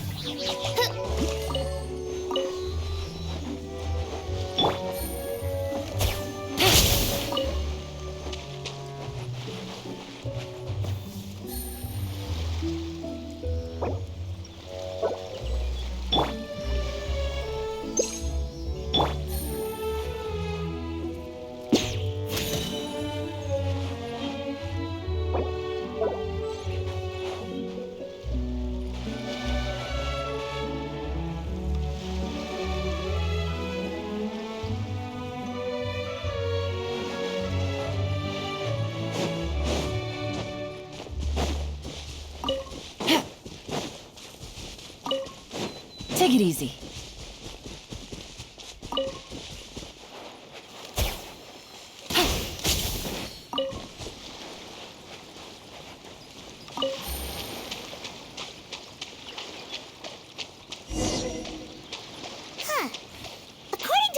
his info, the synth production base is underwater.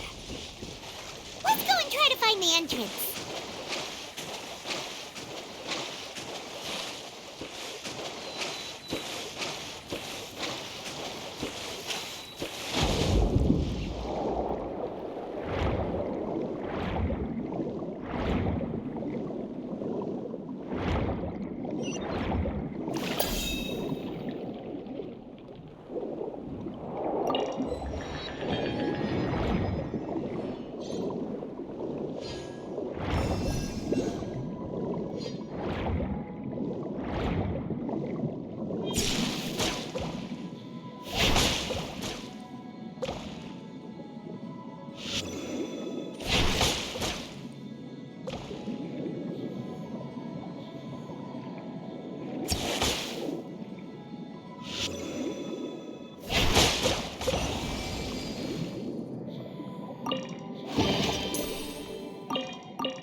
Huh.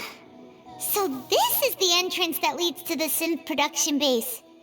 It sure doesn't seem out of the ordinary at all. You're right. An important place like this is bound to have a ton of protective measures and mechanisms. Navia's probably arguing up a storm right now to stall for us.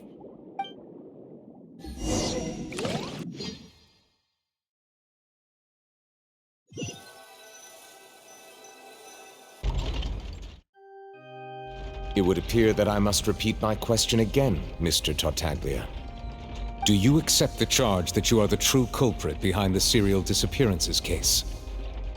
To be perfectly honest, I don't understand your country's complicated court system, or the reason why I'm being charged with something I've never even heard of.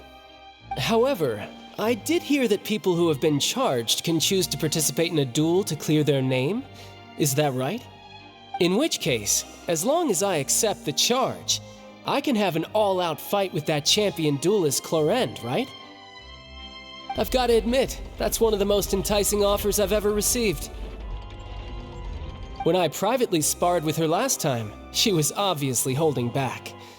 Real disappointing. Hey! Don't you understand?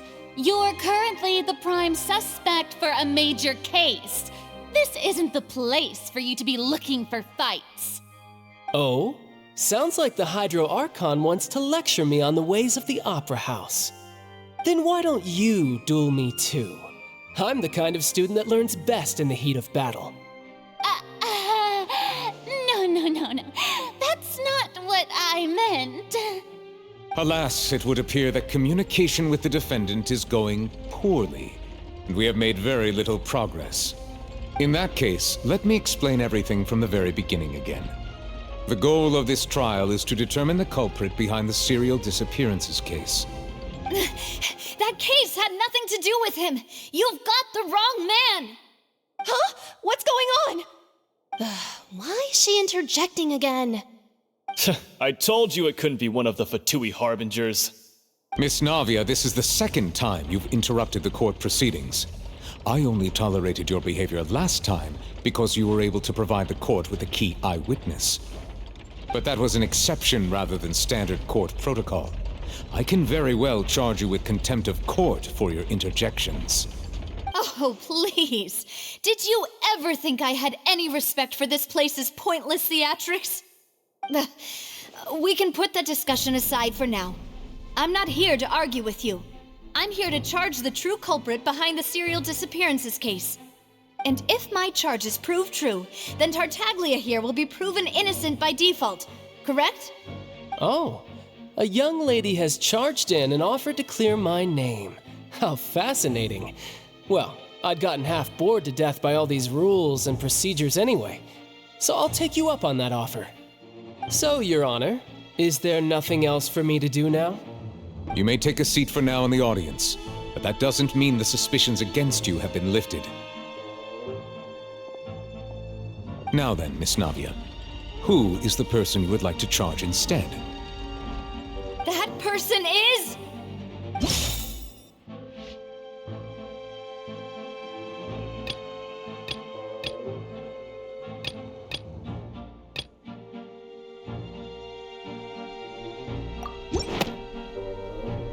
Marcel, the head of Confrérie of Cabrières!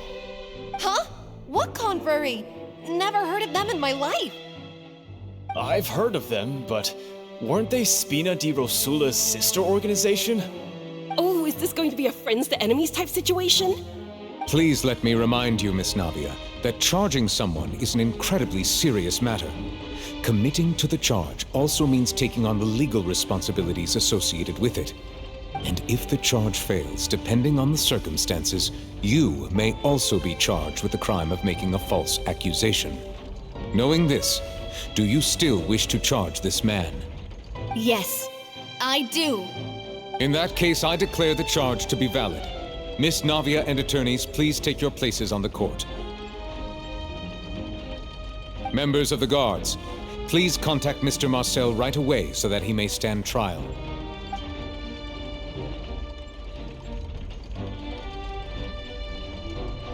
Mr. Marcel, you will not require an attorney. Is that correct? Apologies. It all just happened so quickly. I still haven't figured out what's going on. I think an attorney won't be necessary. This is probably just a misunderstanding between me and Navia. Very well. In that case, since both sides have now arrived, Miss Navia, please present your charges. I would like to take everyone back to 3 years ago, to the case of Callus the Unfaithful. Only through elucidating what really happened in that case can we connect all the dots for the serial disappearances case. Navia, do you really think that I was the one who killed your father? Come on, why would I do that? Callus was my benefactor, and remember, both you and I only ran to the scene when we heard the sound of a gun. If that's enough to make me a suspect, wouldn't that make everyone at that banquet a suspect as well? I think there's no point in getting into the specifics right now. The audience doesn't even have the big picture yet.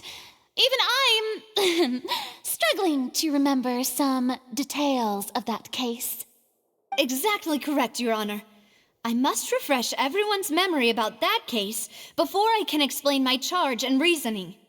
I see. In which case, I will recount the findings about that case as originally recorded by Maison Gardiennage.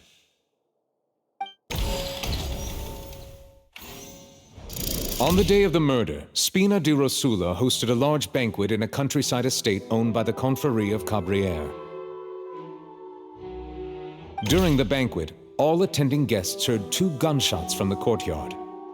When the guests arrived at the scene, they found the primary suspect, Callus, holding a gun, while his acquaintance, Jacques, lay dead from a gunshot wound.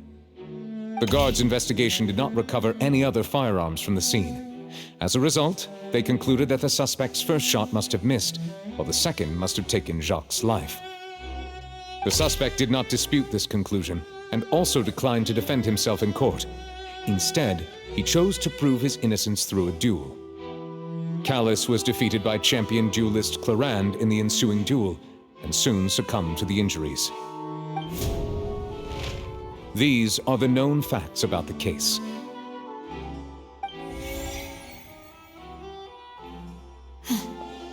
The one with the motive to kill was Jacques, not my father.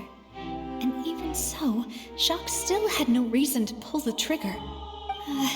In truth, the third person shot Jacques first, and was shot in turn by my father when my father seized. After that, the true culprit turned the third person into water, erasing all traces of him. Thank you for the summary, Your Honor. Of course, the guard's conclusion appeared quite sensible to us at the time. However, we should revisit the case now that we've gained new information about the abilities of water from the primordial sea.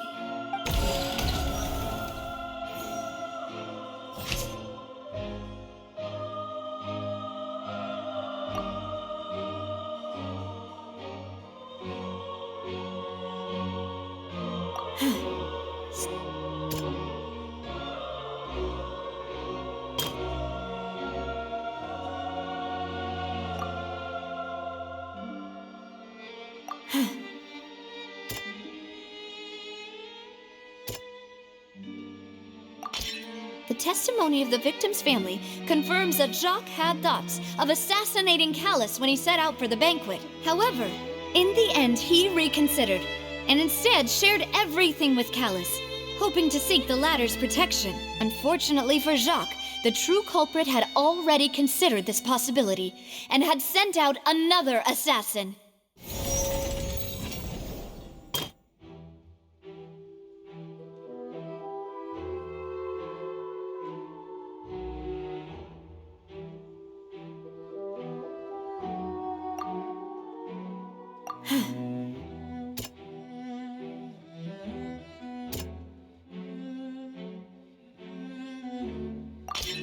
This assassin first shot Jacques, then turned to shoot Callus, only for Callus to wrestle the gun from him and kill him instead.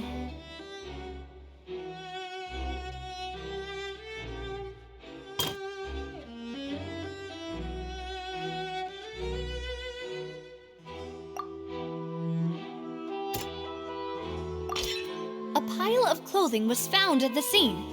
The guards once believed they were used by Jacques as a costume to disguise himself. But now, it is clear that the clothes were proof that there was a third person at the scene, and that they were turned into water after committing the murder. Since it was raining that day, the culprit was confident that they could use the rain to wash away all traces of their dissolved accomplice.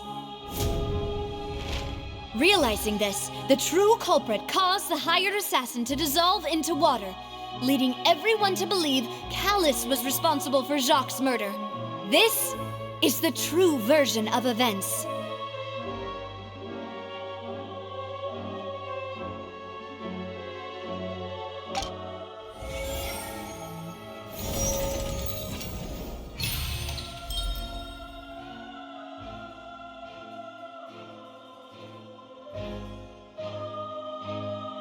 So that's what happened.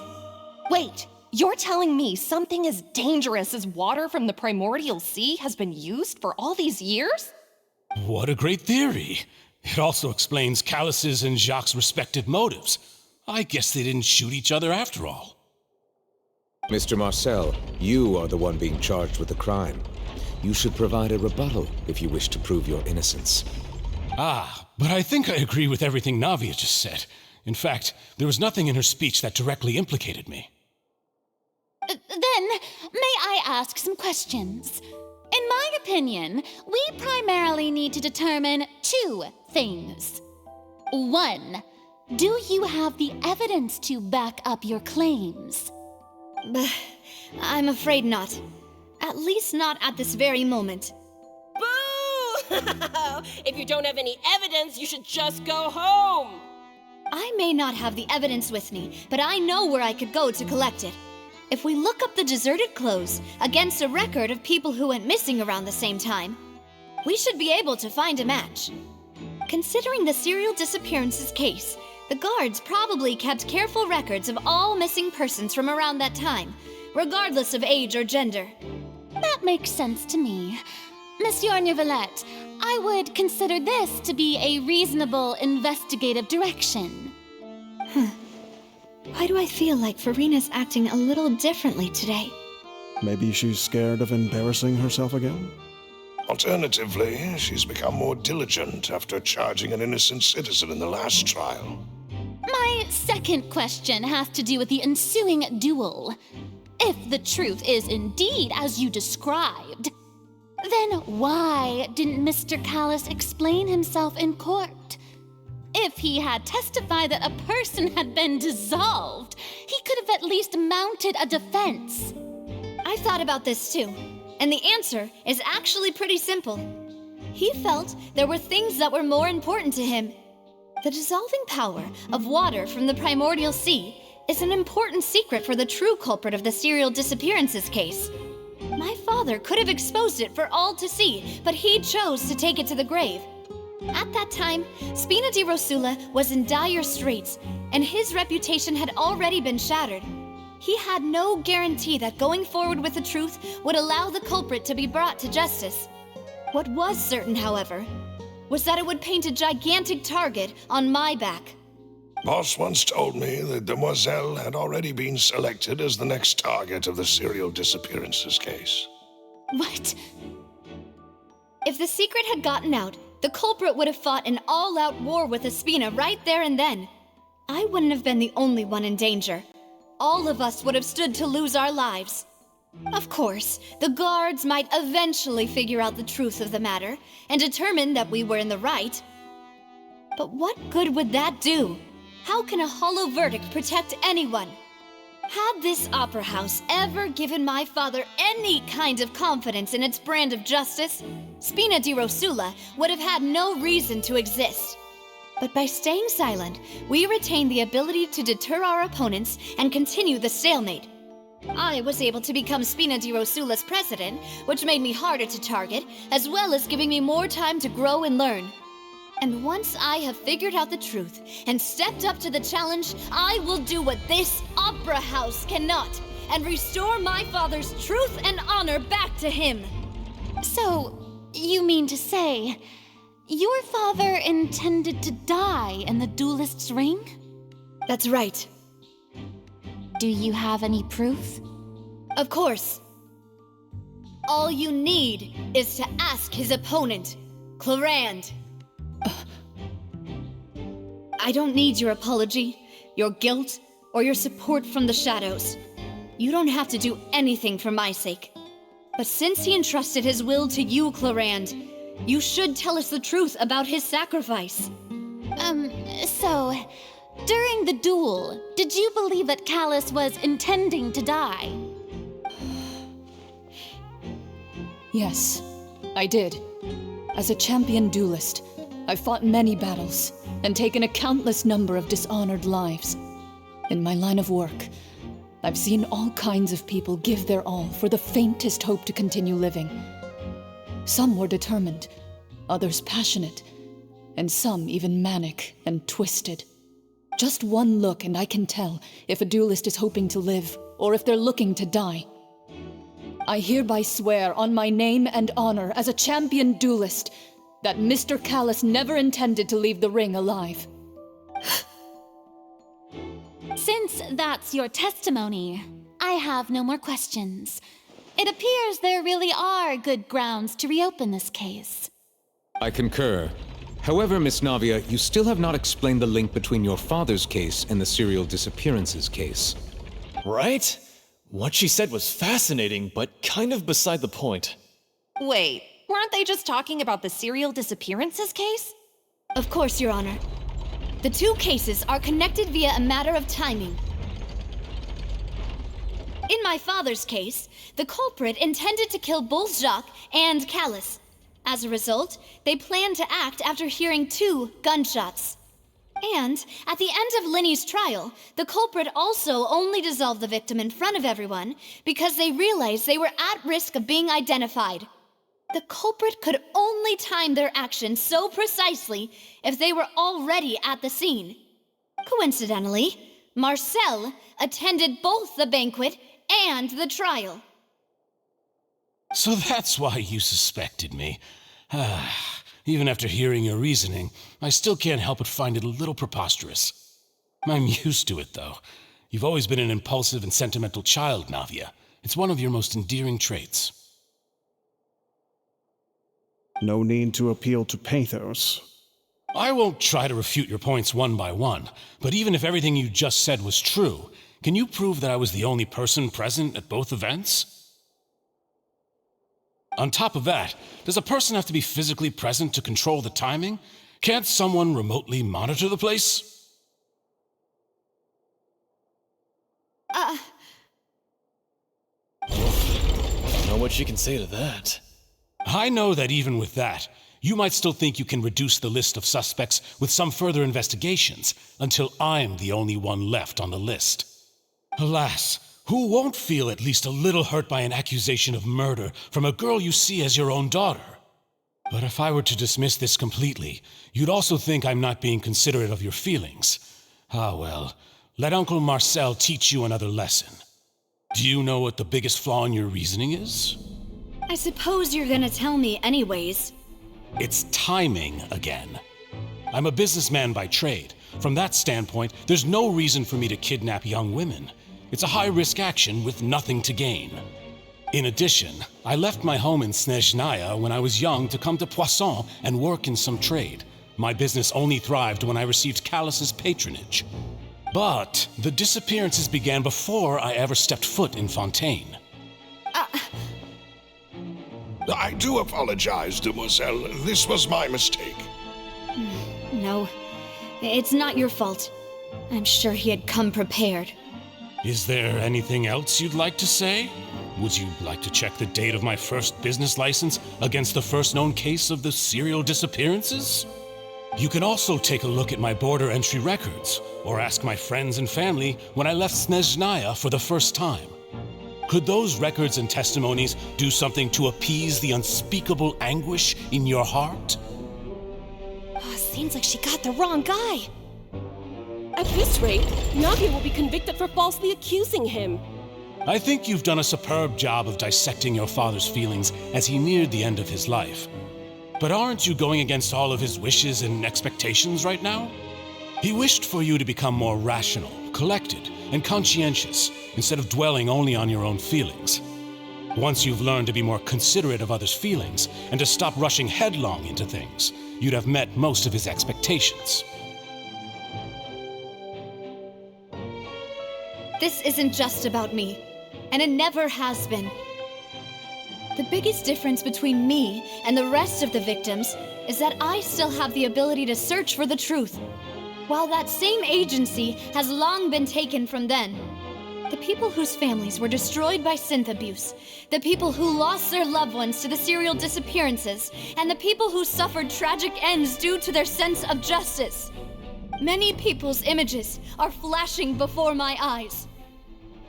I'm sure some are coming to those of you in the audience as well. And whose image do you see, Marcel? Is it a man named Vacher? Oh, so you do know that name. I'm merely surprised you'd suddenly say the name of someone I've never even heard of. I was waiting for you to say that.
Busted.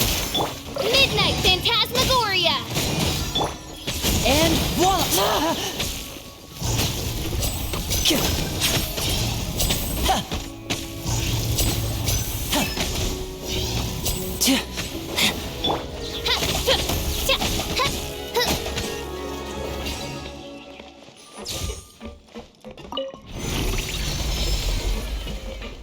Whoa! The floor is going up! Is it because of this mechanism in the middle? That guy really prepared a lot of stuff for this place.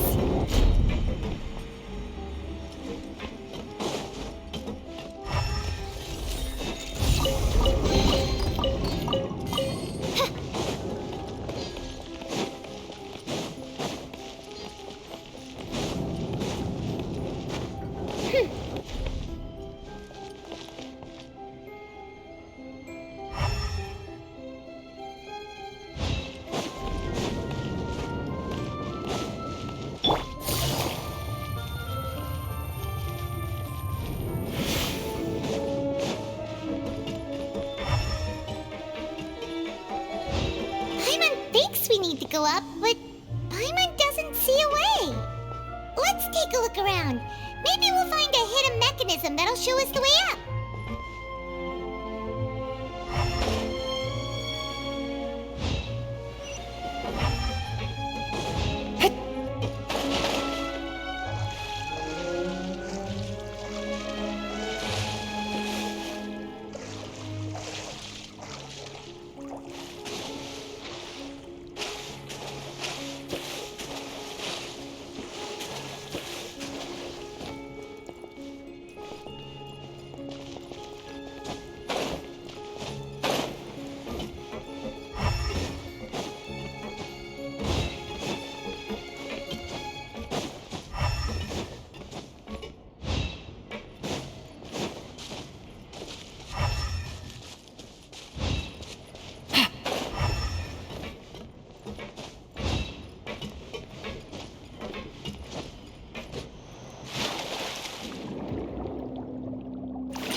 The water level is rising. Now we can swim to the top. But this is still a ways away from where we need to go.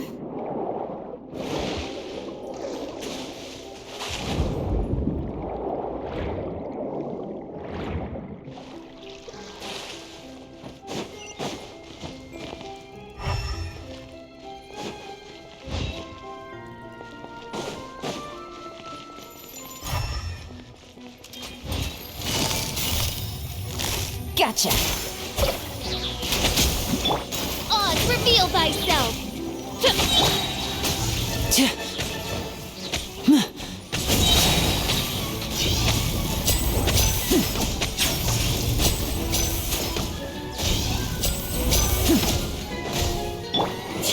Over here.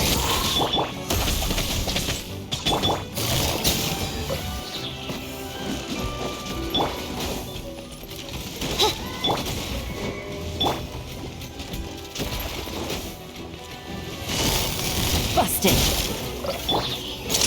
A round of applause.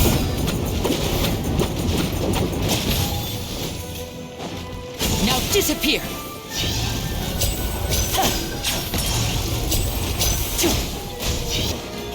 As you wish, main Fräulein. Quietly now.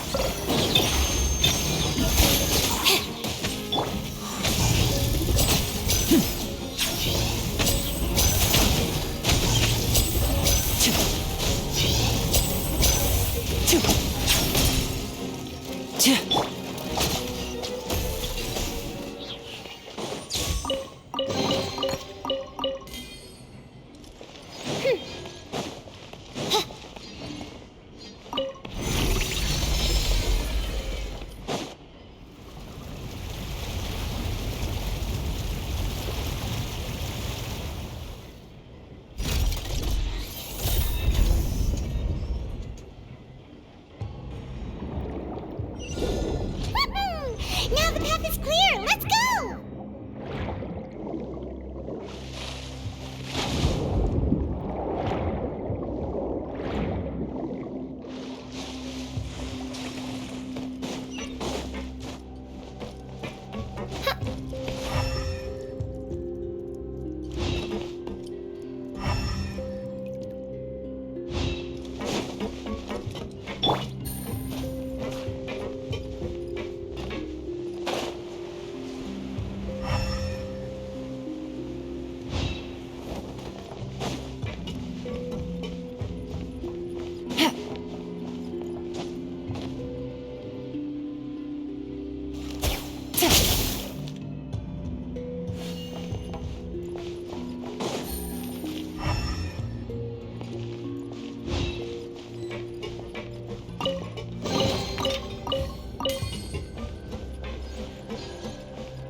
accepted. By royal decree, let the magic begin!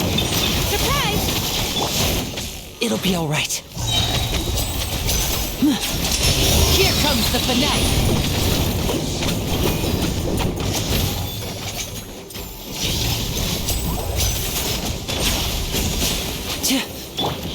Midnight Phantasmagoria.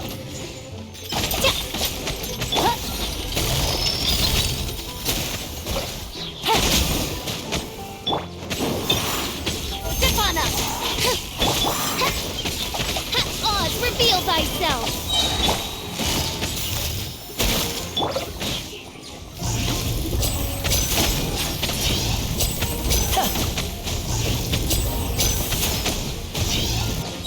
Step right up. Gotcha.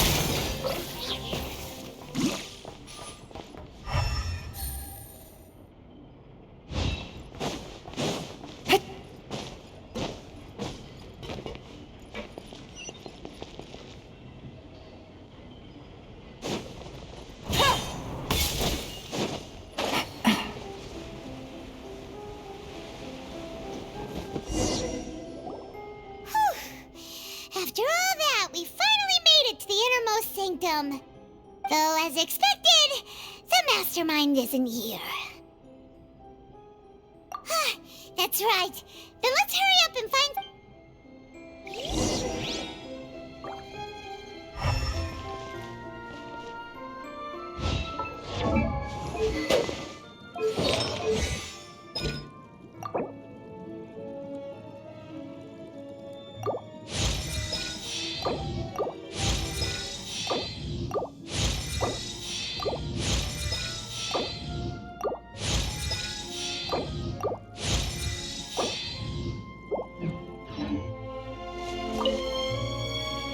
What's all this? Pink accessories, a hair tie, a necklace, even a makeup box. Oh, Paimon sees it too, but why are... Huh? You mean the girls from the sea... And then they were turned... And all the boxes of things. These names.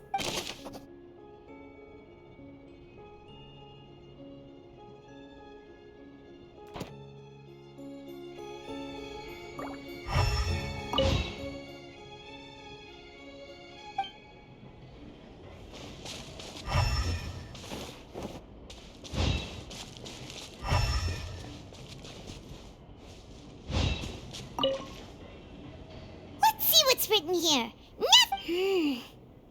Callus. Navia's father. Oh, this seems to be an investigation report. Yeah, this should prove the existence of the third person, right? We still have not determined the exact content of the key information Callus has... The old dog's a real menace to deal with. Even if he abides by the promise, he can act whenever he wants to make our lives miserable. I concur.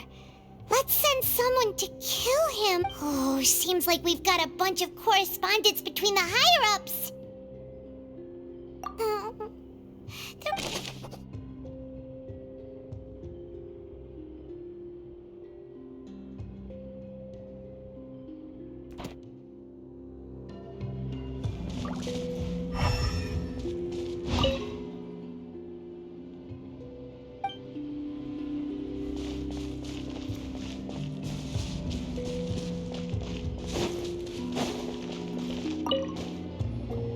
Whoa!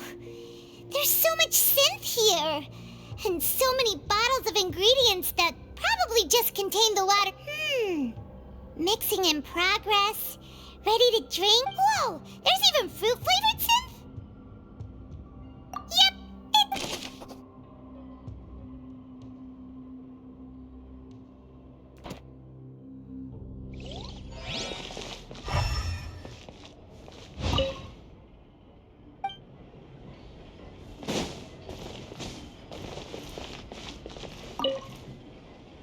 What's this over here? Looks like some kind of place for research. Experiment number 16 aims to verify Jacob Ingold's research conclusions on the primordial sea. and use his theory as a foundation to achieve a breakthrough. The experiment was a failure. No individual managed to resurface from the water from the primordial sea. Female specimens 22, 23, and 24 were dissolved. Sorry, Traveler. Paimon will try her best. How can someone write something that terrible and you read the rest? Paimon's too scared to keep going.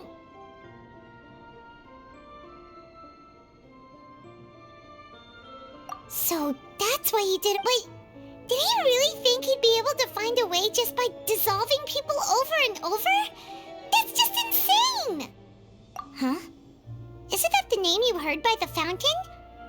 Paimon thought he was an eyewitness in the serial disappearances case.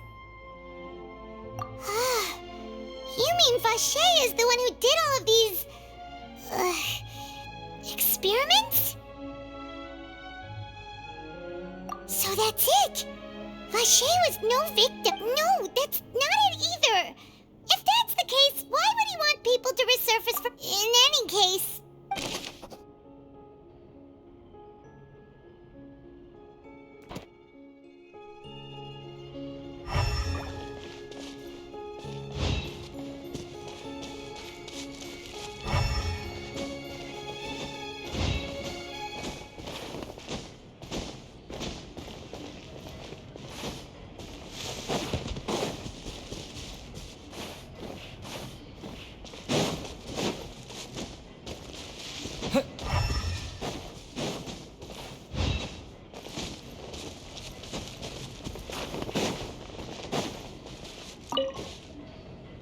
Oh, look!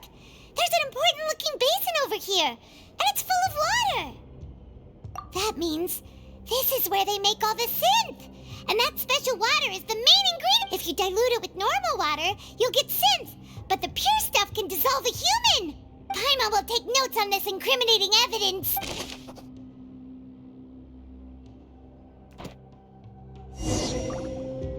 We've looked at almost everything here, and it seems like our theories were spot on.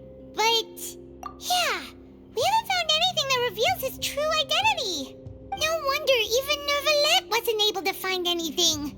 Whoever it is probably destroyed everything to do with that name a long time ago. That way, even if we bring all this back to the opera, we won't be able to identify the true culprit. Sure thing. Paimon won't admit defeat to this guy.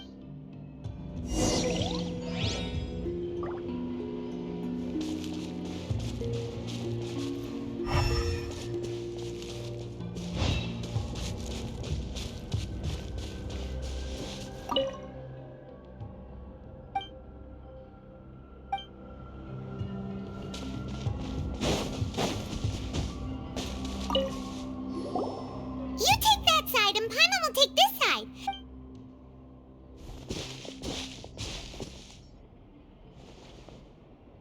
Ugh, nothing at all. And Paimon can't even find snacks either. Whoa, really? Let Paimon see. Vinier. Isn't that Vache's lover? Then you found her. Aw. It's just a normal diary chronicling their love story. So many! A whole page's worth! The final name she decided... Marcel! Wait, but Marcel's pretty old. Has this case been going on for so long that he's Vache and Vinier's grown son? Hey!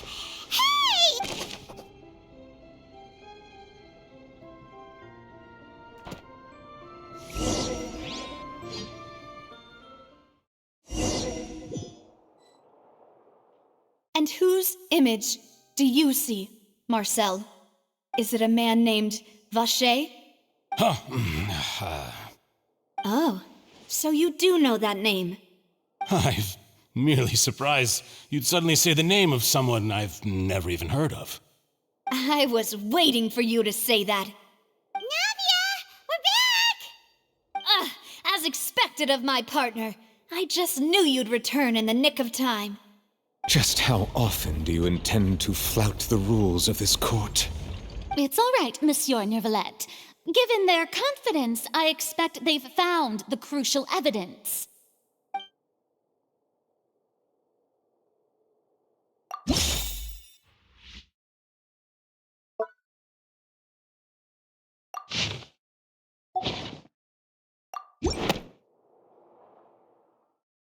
But the truth of it, Marcel, is that you've always been Vacher. Huh? We've investigated your lair and we already know everything! After your lover, Venier, was dissolved, you kept abducting young women to experiment on the hopes of bringing her back to you! You even created Marcel as a new identity and destroyed all records of your past as Vacher! So that's it. Even the villains in opera performances rarely go that far. And with that, Marcel's motive has now been established. This information regarding your past also dismantles your prior timing defense. Well, Marcel, do you know where you went wrong? You fixated your gaze on the lover that passed away, instead of paying attention to the living people around you. So, you never noticed how we changed, or how we grew as individuals. You also never understood Boss's real expectations for his daughter. Or our determination to see things through. Your determination. Mr. Marcel, please speak up now if you would like to defend yourself. Otherwise, the trial will move on to the next stage. Do you really think I wanted to do any of this? Pay attention to you? What for? Have you ever paid attention to me? Ever empathized with my pain? Ever known how it feels to watch the love of your life dissolve right in front of your eyes? No one helped me. No one even believed me. All those decades ago, even the officers from the Maison Gardiennage were laughing at me. They said there's no way a human being can turn into water. So I must have gone mad from grief. Vinier's death was brushed away by all of you as if it didn't matter at all. Well, now you know, don't you? Ha! Well, it's too late now. All those who were dissolved are gone forever. You only have yourselves to blame. You set up this ornate opera house in pursuit of your so-called justice, your beloved drama, while turning a blind eye to the suffering of the people. Venier is dead. We promised each other that we would always be together. Wherever she goes, I will follow. But I'm not from this blasted place, so I can't be dissolved, no matter what I do. Hey, is that water from the primordial sea that he's drinking? I can't dissolve! Can't dissolve! Can't dissolve! Do you all see? I can't go, I can't follow. So if I can't go where she is, what choice do I have but to try to bring her back? I did all of that, and in the end, that accursed Callus still got the better of me. I spent my entire life living on pins and needles, only to get stabbed by his idiot daughter at the very end. The suspect is exhibiting signs of mental distress. Guards, please restrain him. Don't touch me! Don't anybody come near me! I still need to save Venier. Our promise. We made a promise. Venier. Venier!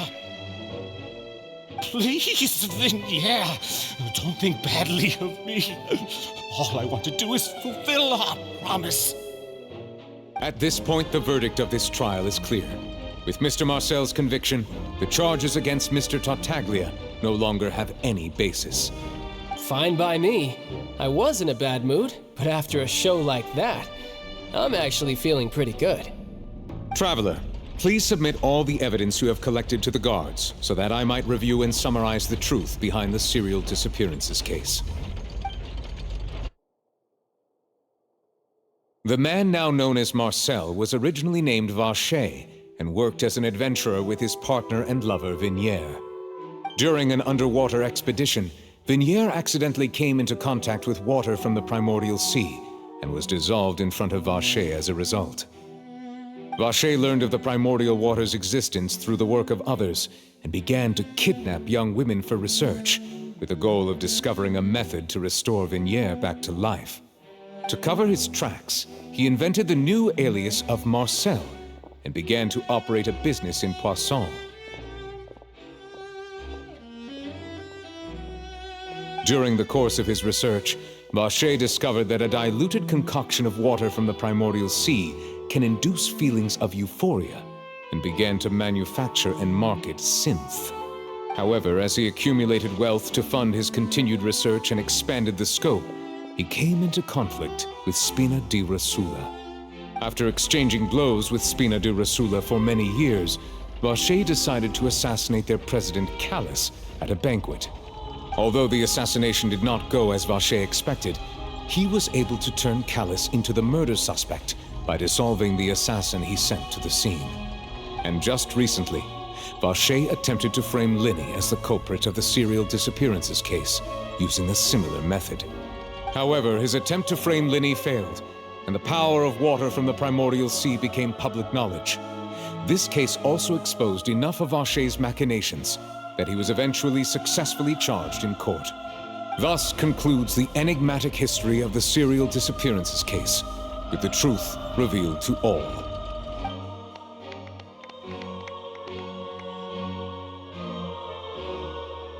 The Oratrice will now deliver the final verdict regarding the charges against Mr. Vacher.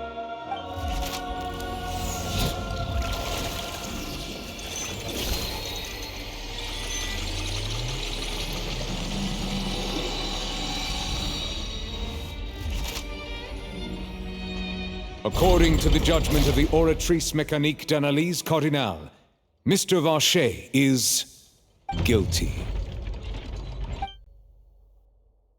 Guards! Take Vacher away. Good. It's what he deserves. With that, the serial disappearances case is over now. We really just witnessed history. Who would have thought the true culprit would be such a polite and well-spoken guy? Yippee! We helped Navia bring the bad guy to justice! He's hurt so many innocent people and now he's finally getting what he deserves! Huh? Are you okay? Demoiselle, you were absolutely brilliant. The day our late boss had always hoped for has finally come. You can rest easy now, knowing justice has been served. Yeah. It's finally over. It's all thanks to you guys. And my partner. See, Papa? Spina di Rosula's still doing well with me at the helm. Well now, hasn't this been a most delicious piece of drama? The villain has been caught, justice has been served, past wrongs have been righted, and it's a big ol' happy ending. Since it's been such a great show, I'll just let the false accusations against me slide. Either way, I've still got some business to attend to. So, if you'll excuse me... Please wait just one moment, Mr. Tartaglia. What now? None of this has anything to do with me. According to court protocol, since this trial was initiated due to a charge against you, a verdict must also be made regarding the initial charge before the trial can conclude. Oh, come on. Is this really necessary? Haven't you already caught the real criminal? Isn't it time for side characters like me to exit stage left? Please respect the laws of Fontaine. This has always been the rule. All right, but this sure is a lot of hassle. All I need to do is stand over there, right? Let's just get this over with. Through evidence presented in the public trial that was just held, it has been established that Mr. Tartaglia has no direct connection to the serial disappearances case. The guilty party has been identified, and thus it is logical to suppose Mr. Tartaglia is innocent of the charges. We now turn to the Oratrice Mécanique d'Analyse Cardinale to render the final verdict on the charges.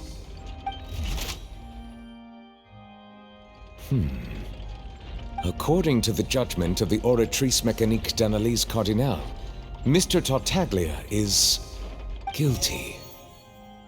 What? Hey! That's not funny! Didn't you just say I'm supposed to be innocent? What's with this verdict? Is your justice machine malfunctioning? Huh? This has never happened before. The Oratrice actually returned a different verdict from the Chief Justice. I mean, have you ever heard of an innocent Fatui Harbinger? Do you think the Oratrice might have just convicted him on general principle? But weren't the charges about the serial disappearances case? No matter what else he's guilty of, it shouldn't affect the verdict in this case, right? The judgment of the Oratrice Mécanique d'Analyse Cardinale is, by law, the final verdict of the court. We must accept the guilty verdict. Guards, please take the suspect into custody per court protocol.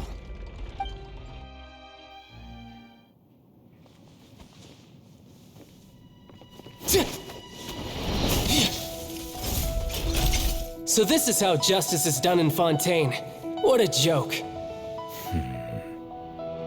You've got your rules. Well, I've got mine too!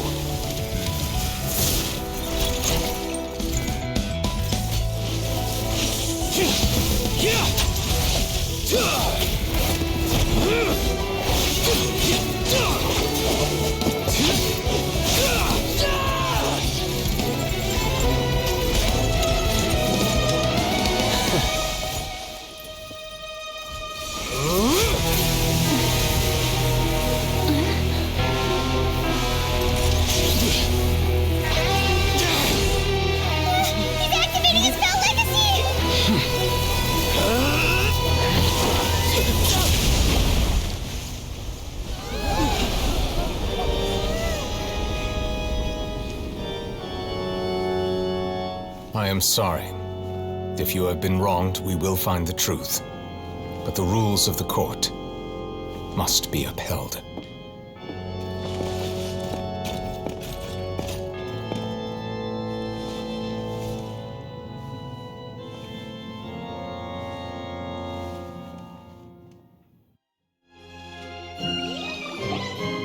Hey, Monsieur Novelette, what's going on?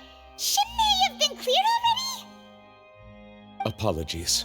This is also the first time I've encountered such a situation.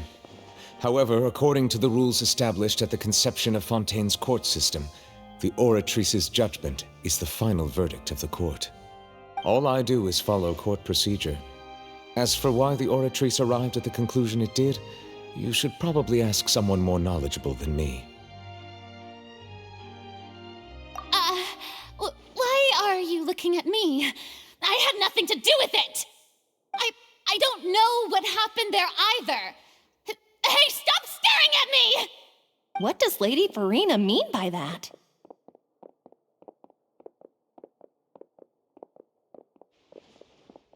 She says she has no idea either? But that's impossible. Didn't she create the Oratrice herself? Yeah, so are the verdicts reliable or not? Can results like this really be called justice?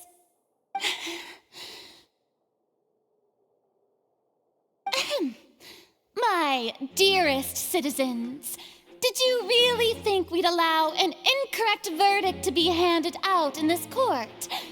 Did you really believe that the judgment could be mistaken or be the result of some sort of random mishap?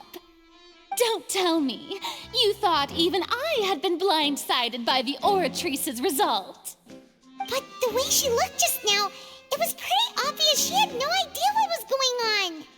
However, given the state of things, I shall give you an explanation.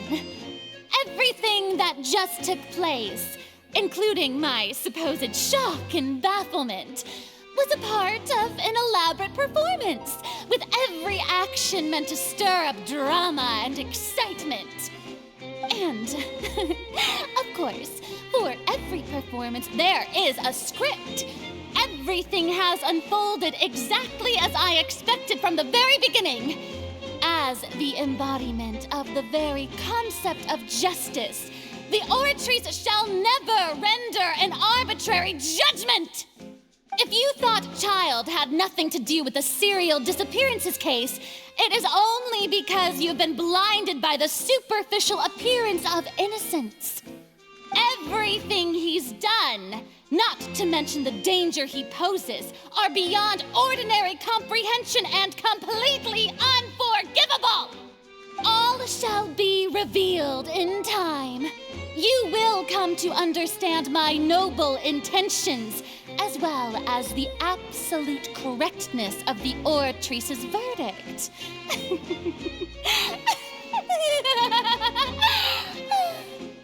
Now, having said that, although I hate to leave things hanging in suspense, it is now time for this performance to end.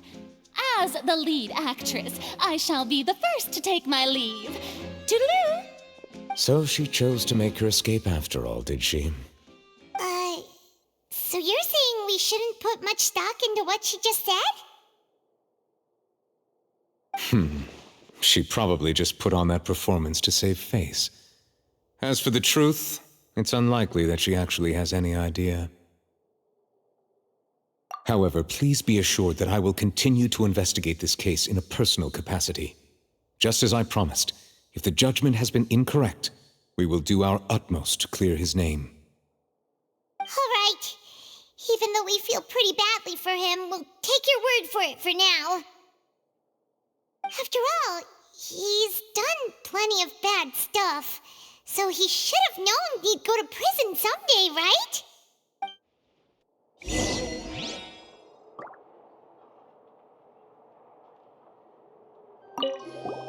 Oh, Monsieur Nervalet! That power you showed when you took him down. Who are you really? I'm the Chief Justice of Fontaine, of course. If officers of the law lack the strength and capability to enforce it, then it makes a mockery of justice.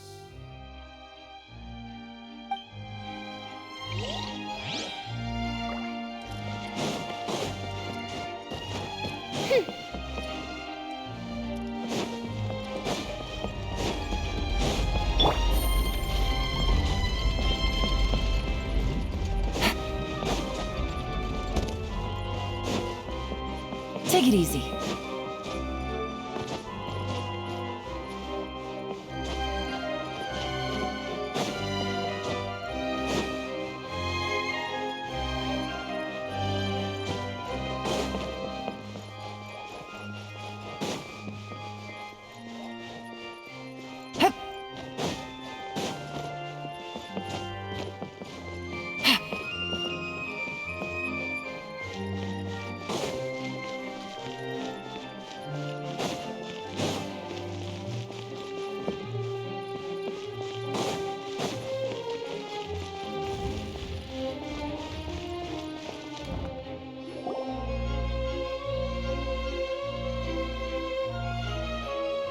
Hey, what are you doing? Quick, stop him!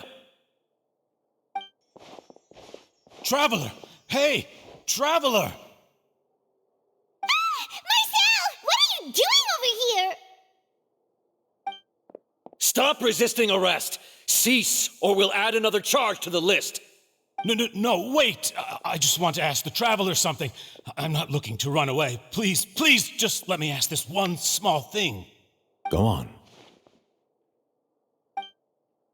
Thank you. I was being led away when I finally realized something. Where did you first hear the name Vacher? I erased all records of that name. So, unless... Are you still trying to prove your innocence? Give it up. You've already been convicted. Really? You did? You're sure? You met her? But how could that be? How did you manage to do it? The Fountain of Lucine? Then she's been so close to me all along. And I just never... Please give me a chance to talk to her again. Just let the Traveler take me to the fountain to see her one last time. This is the last request I'll ever make in my life. You can do whatever you want to me afterwards. I don't care. What? Give an inch and you want to take a mile? Do you think serial killers get to make requests like that? Paimon agrees. Why should we give him what he wants when he's only done a ton of super terrible things? This request, is it worth as much to you as your life? Of course! Wait, no. It's worth even more than my life. Humans. Will they betray the instinct to live just to satisfy spiritual needs? Very well. I will grant your request. Your Honor, I fear that... I will go with him. You do not need to worry about any escape. In that case, I shall leave him in your most capable hands, Chief Justice. Thank you. Thank you, Your Honor.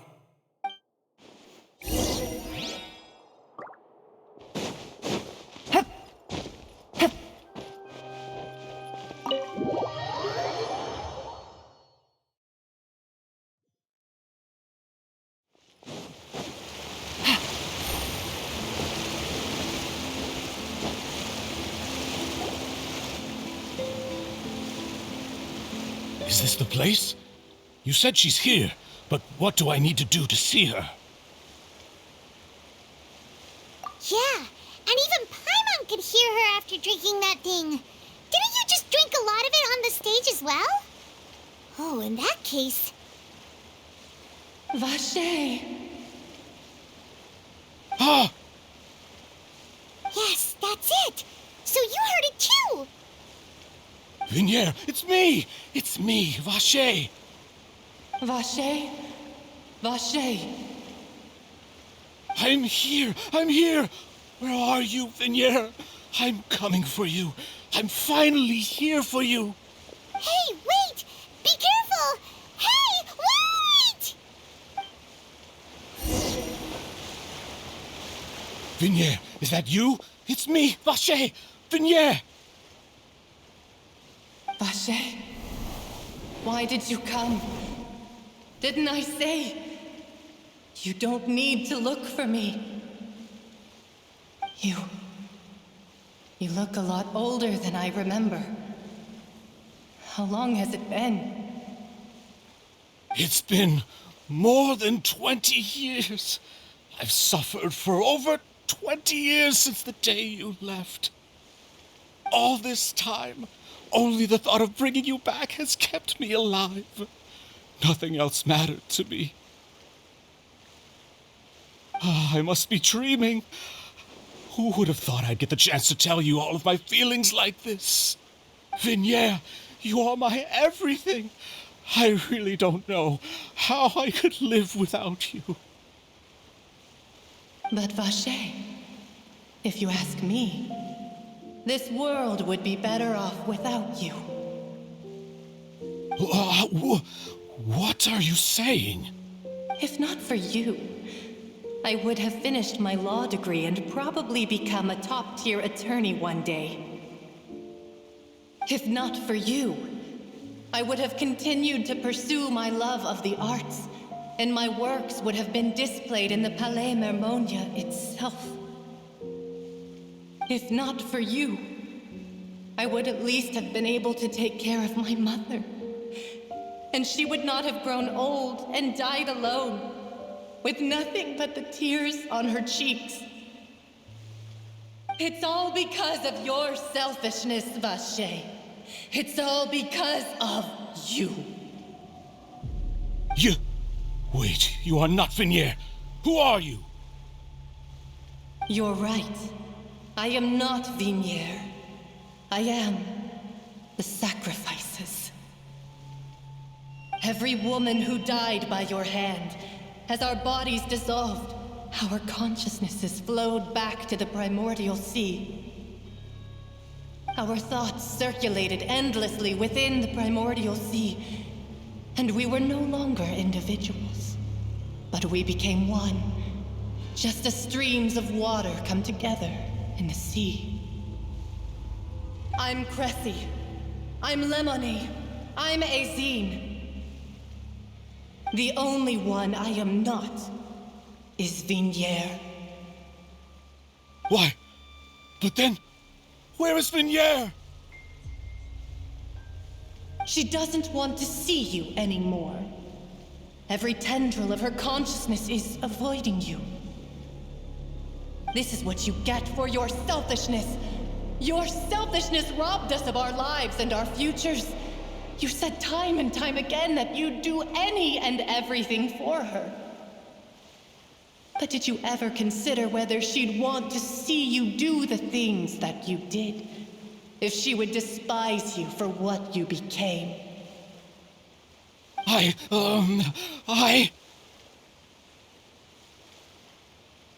You are a liar, a heartless murderer, and a cowardly narcissist. The only thing you are not is Vignier's beloved. From the moment your first victim died and her consciousness merged with Vignier's, she has had nothing but pure hatred for you.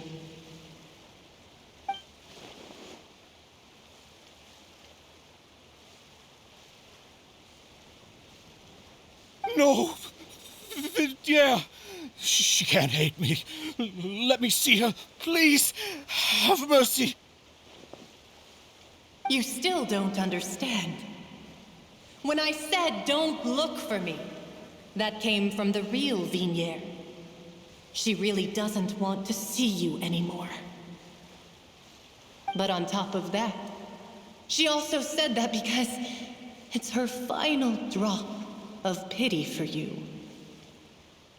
She said that because she knew that if you did come here, we will show no mercy to you. Vache. Vache? Vache. Vache. Vache. Vache. Drown.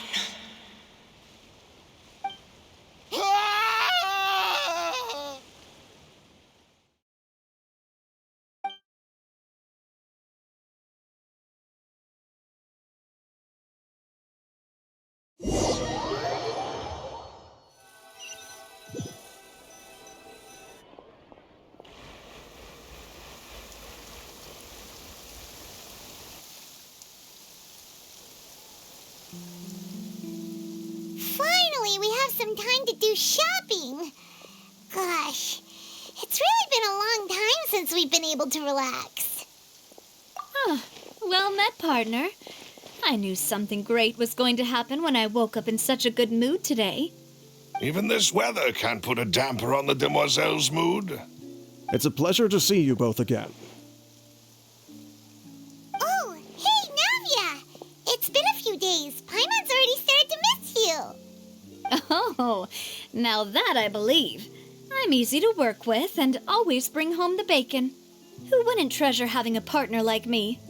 Sounds like you're really enjoying life these days, Navia. What have you been busy with since the trial? It's just been one thing after the other. I've been making non-stop trips between Poisson and the courts in Sen. Everyone from Spina di Rosula organized a memorial for my father. We never held a memorial when he first died, since everyone knew that even if we held one back then, no one was going to come. This time, though, everyone in Poisson, and even many people from the court, all attended. So his name's definitely been cleared now. That's what we like to hear. It's been the dearest wish of Demoiselle all along. That blasted stubborn fool. I was right to put my faith in him. I'm so glad I didn't give up on the case all those years ago. Oh, by the way, I ran into Charlotte just after I left the memorial service.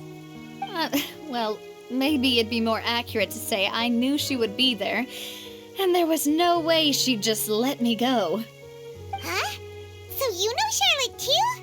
The Charlotte? Journalist from the Steambird? Yeah, way back when I first became the president of the Spina di Rosula, she was all over me. Wouldn't take no for an answer. I believe the story was called The True Heart of Darkness, Secret Tales of the Yellow Rose. To be fair, though, it was a really flattering feature. So, we've been on pretty good terms ever since. She was trying to lean on our friendship to get me to do an exclusive piece on the serial disappearances case. Oh yeah, she told us about that. She's always been super interested in that case, so now her wish has finally come true too. Anyway, I told her to make sure that when she writes about you guys entering the opera house with the critical evidence, that you both sound really cool. Now that's another thing to look forward to. We trust Charlotte's skills with a pen for sure. Oh, and in other news, I also took Clarand out for a meal. Oh, are you two on better terms now? While you were investigating Vache's headquarters, Clarand gave testimony on my father's behalf. It was thanks to her that we were able to turn the tide. I wanted to thank her. I mean, there's also no point in being awkward all the time, so we took the chance to reconcile with each other. Oh, that's great. Paimon also thought Clarand wasn't actually a bad person. It's always good to have more friends. Anyway, now that the case has finally been solved, perhaps it will slowly begin to fade from the public consciousness. Oh, actually, there's still one last thing I need to do. What is it? I should pay a visit to my father's grave and tell him the truth of what happened, as well as how it all ended. And on top of that, just how much people still look up to him to this day. That includes me, too. Miss Navia. Indeed. We want to go too. We also think Callus is a really admirable person. Sure thing. I'd like you two to share the moment with me. After all, without you, there might not have been such a positive ending. And in that case, everyone, let's be off. Considering the recent weather, we'll be lucky if we can reach Poisson before dark. Yeah, you're right. It's been raining non-stop for a few days now.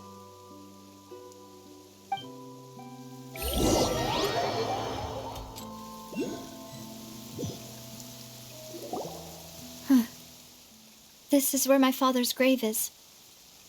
To be perfectly honest, even I haven't been back here for a long time. Huh? There's someone there already. Wait, that figure. It can't be. Isn't that Neuvillette? Why would the Chief Justice be here? Huh? Navia?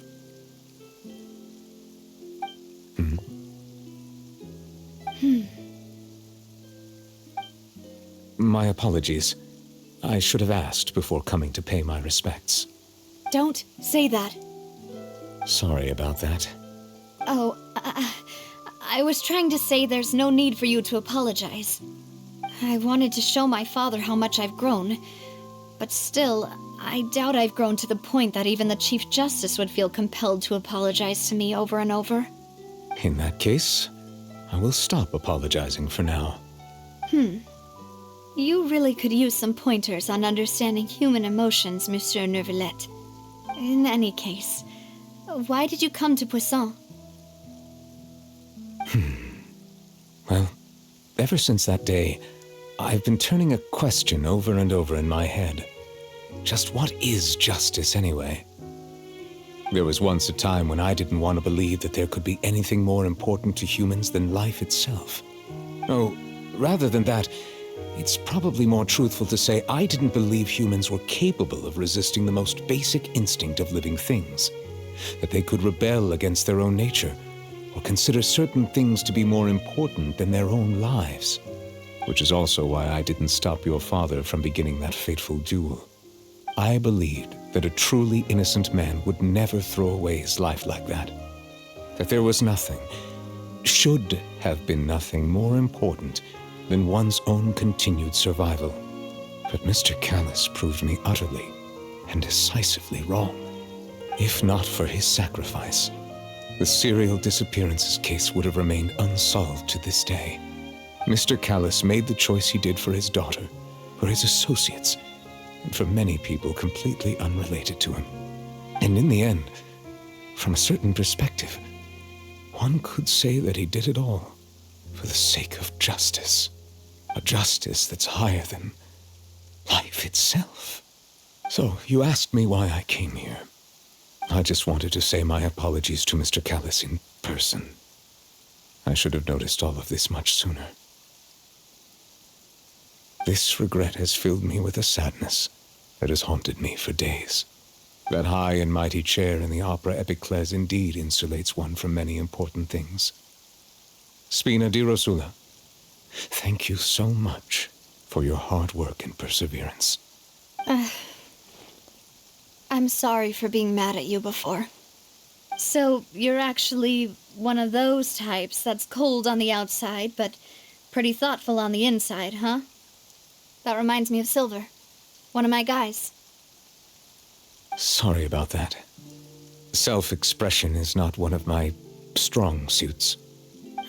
Didn't I just say you don't need to apologize? Ah, so Navia and Neuvillette seem to have made their peace as well. Let's not disturb them for now. We can wait till after they're done.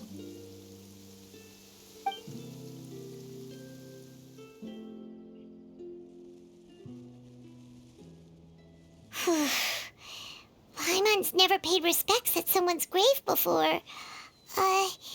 Did Paimon do anything rude there? Huh? Oh, Paimon didn't know that was a thing. But Paimon doesn't know what she would do if she can't fly. Oh no. Paimon hopes Miss Navia won't be too mad. Anyway, Neuvillette is still standing around there.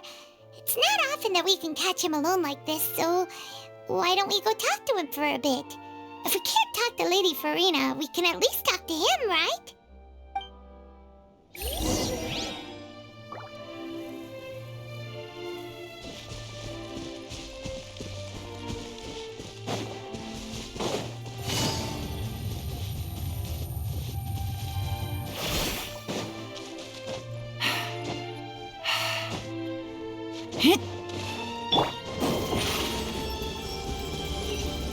Surprise!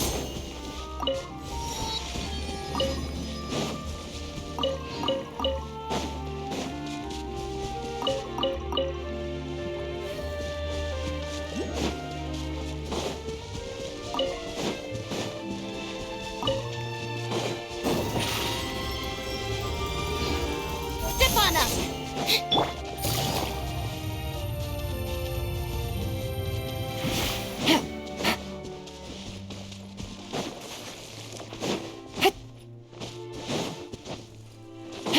Take it easy.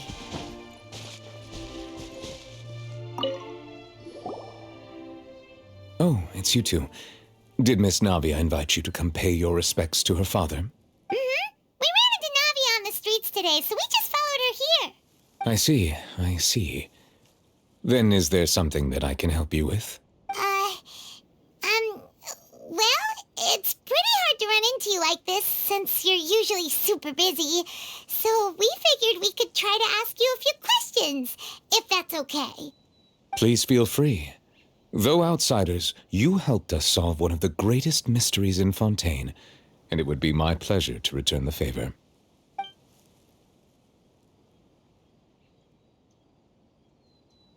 So, at court, the bad guys referred to that special water as water from the primordial sea, but what is it really? Truthfully, that name is already quite accurate.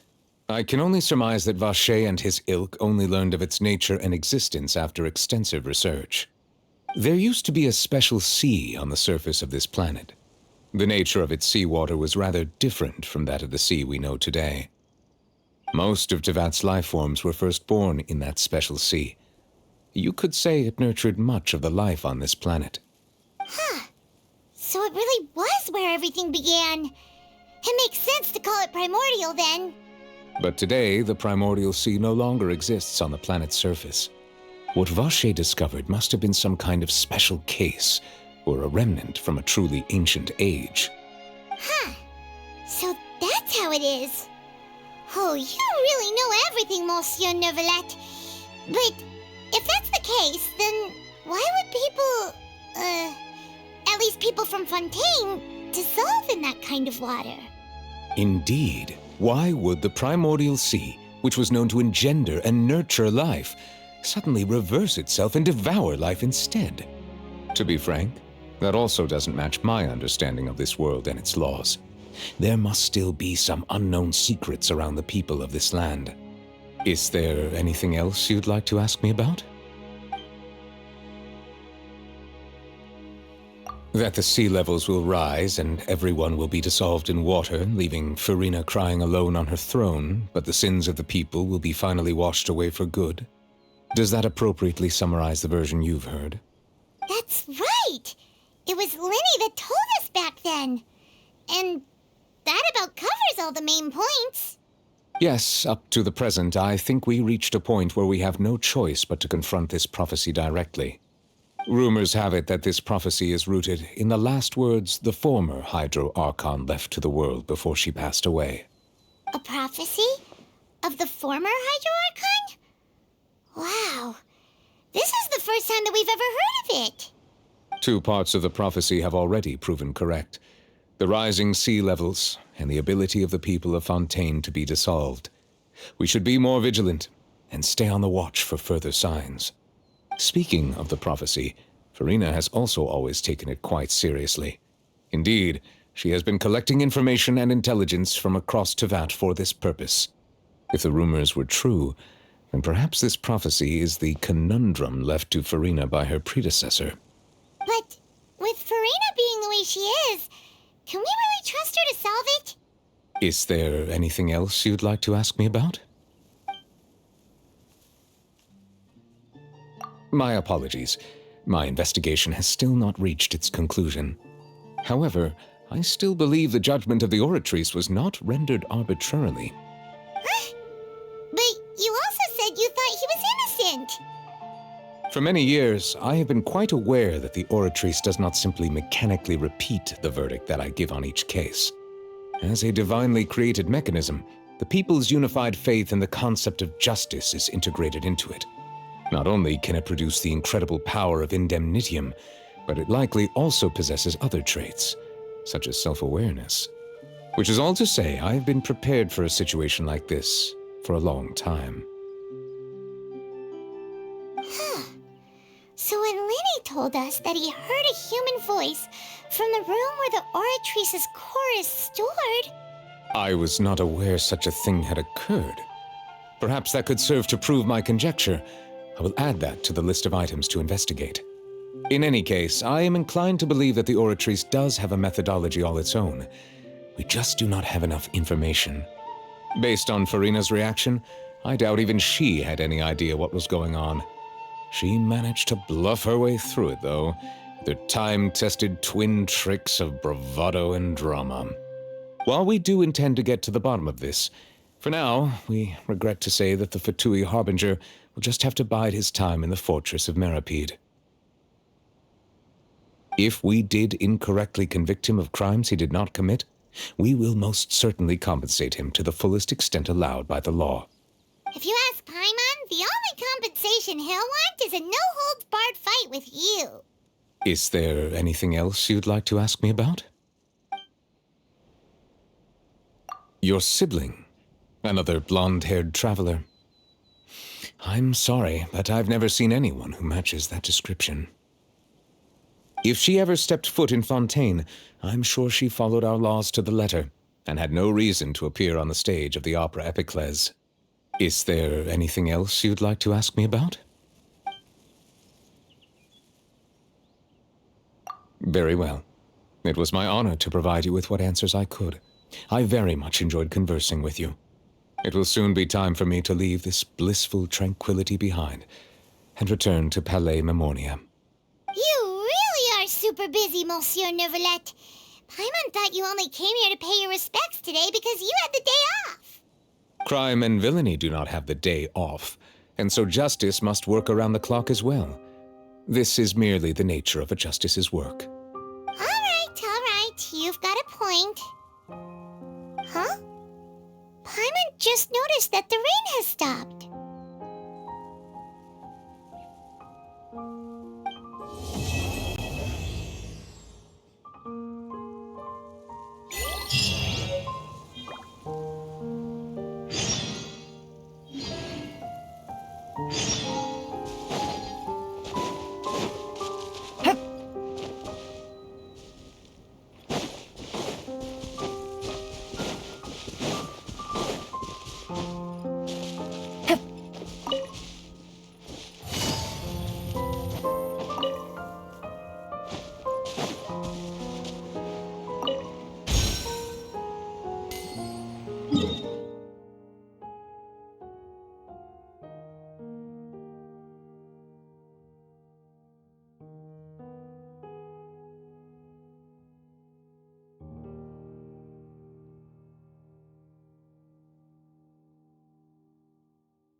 show mustn't fail.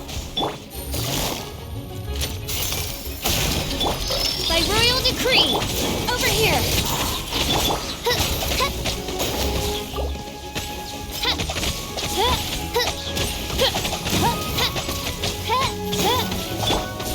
Quietly now.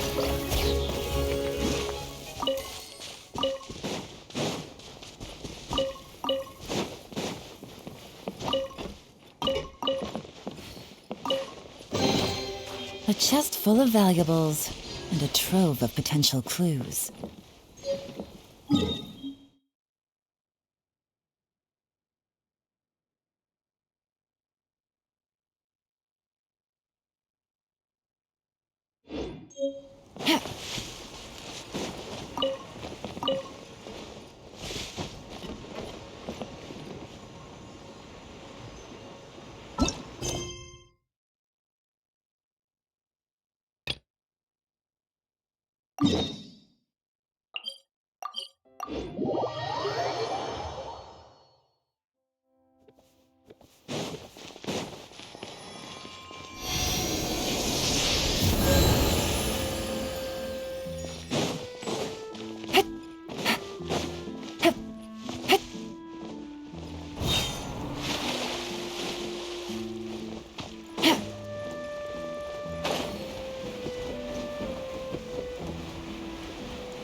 Take it easy. Surprise!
Over here!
Hello, hello.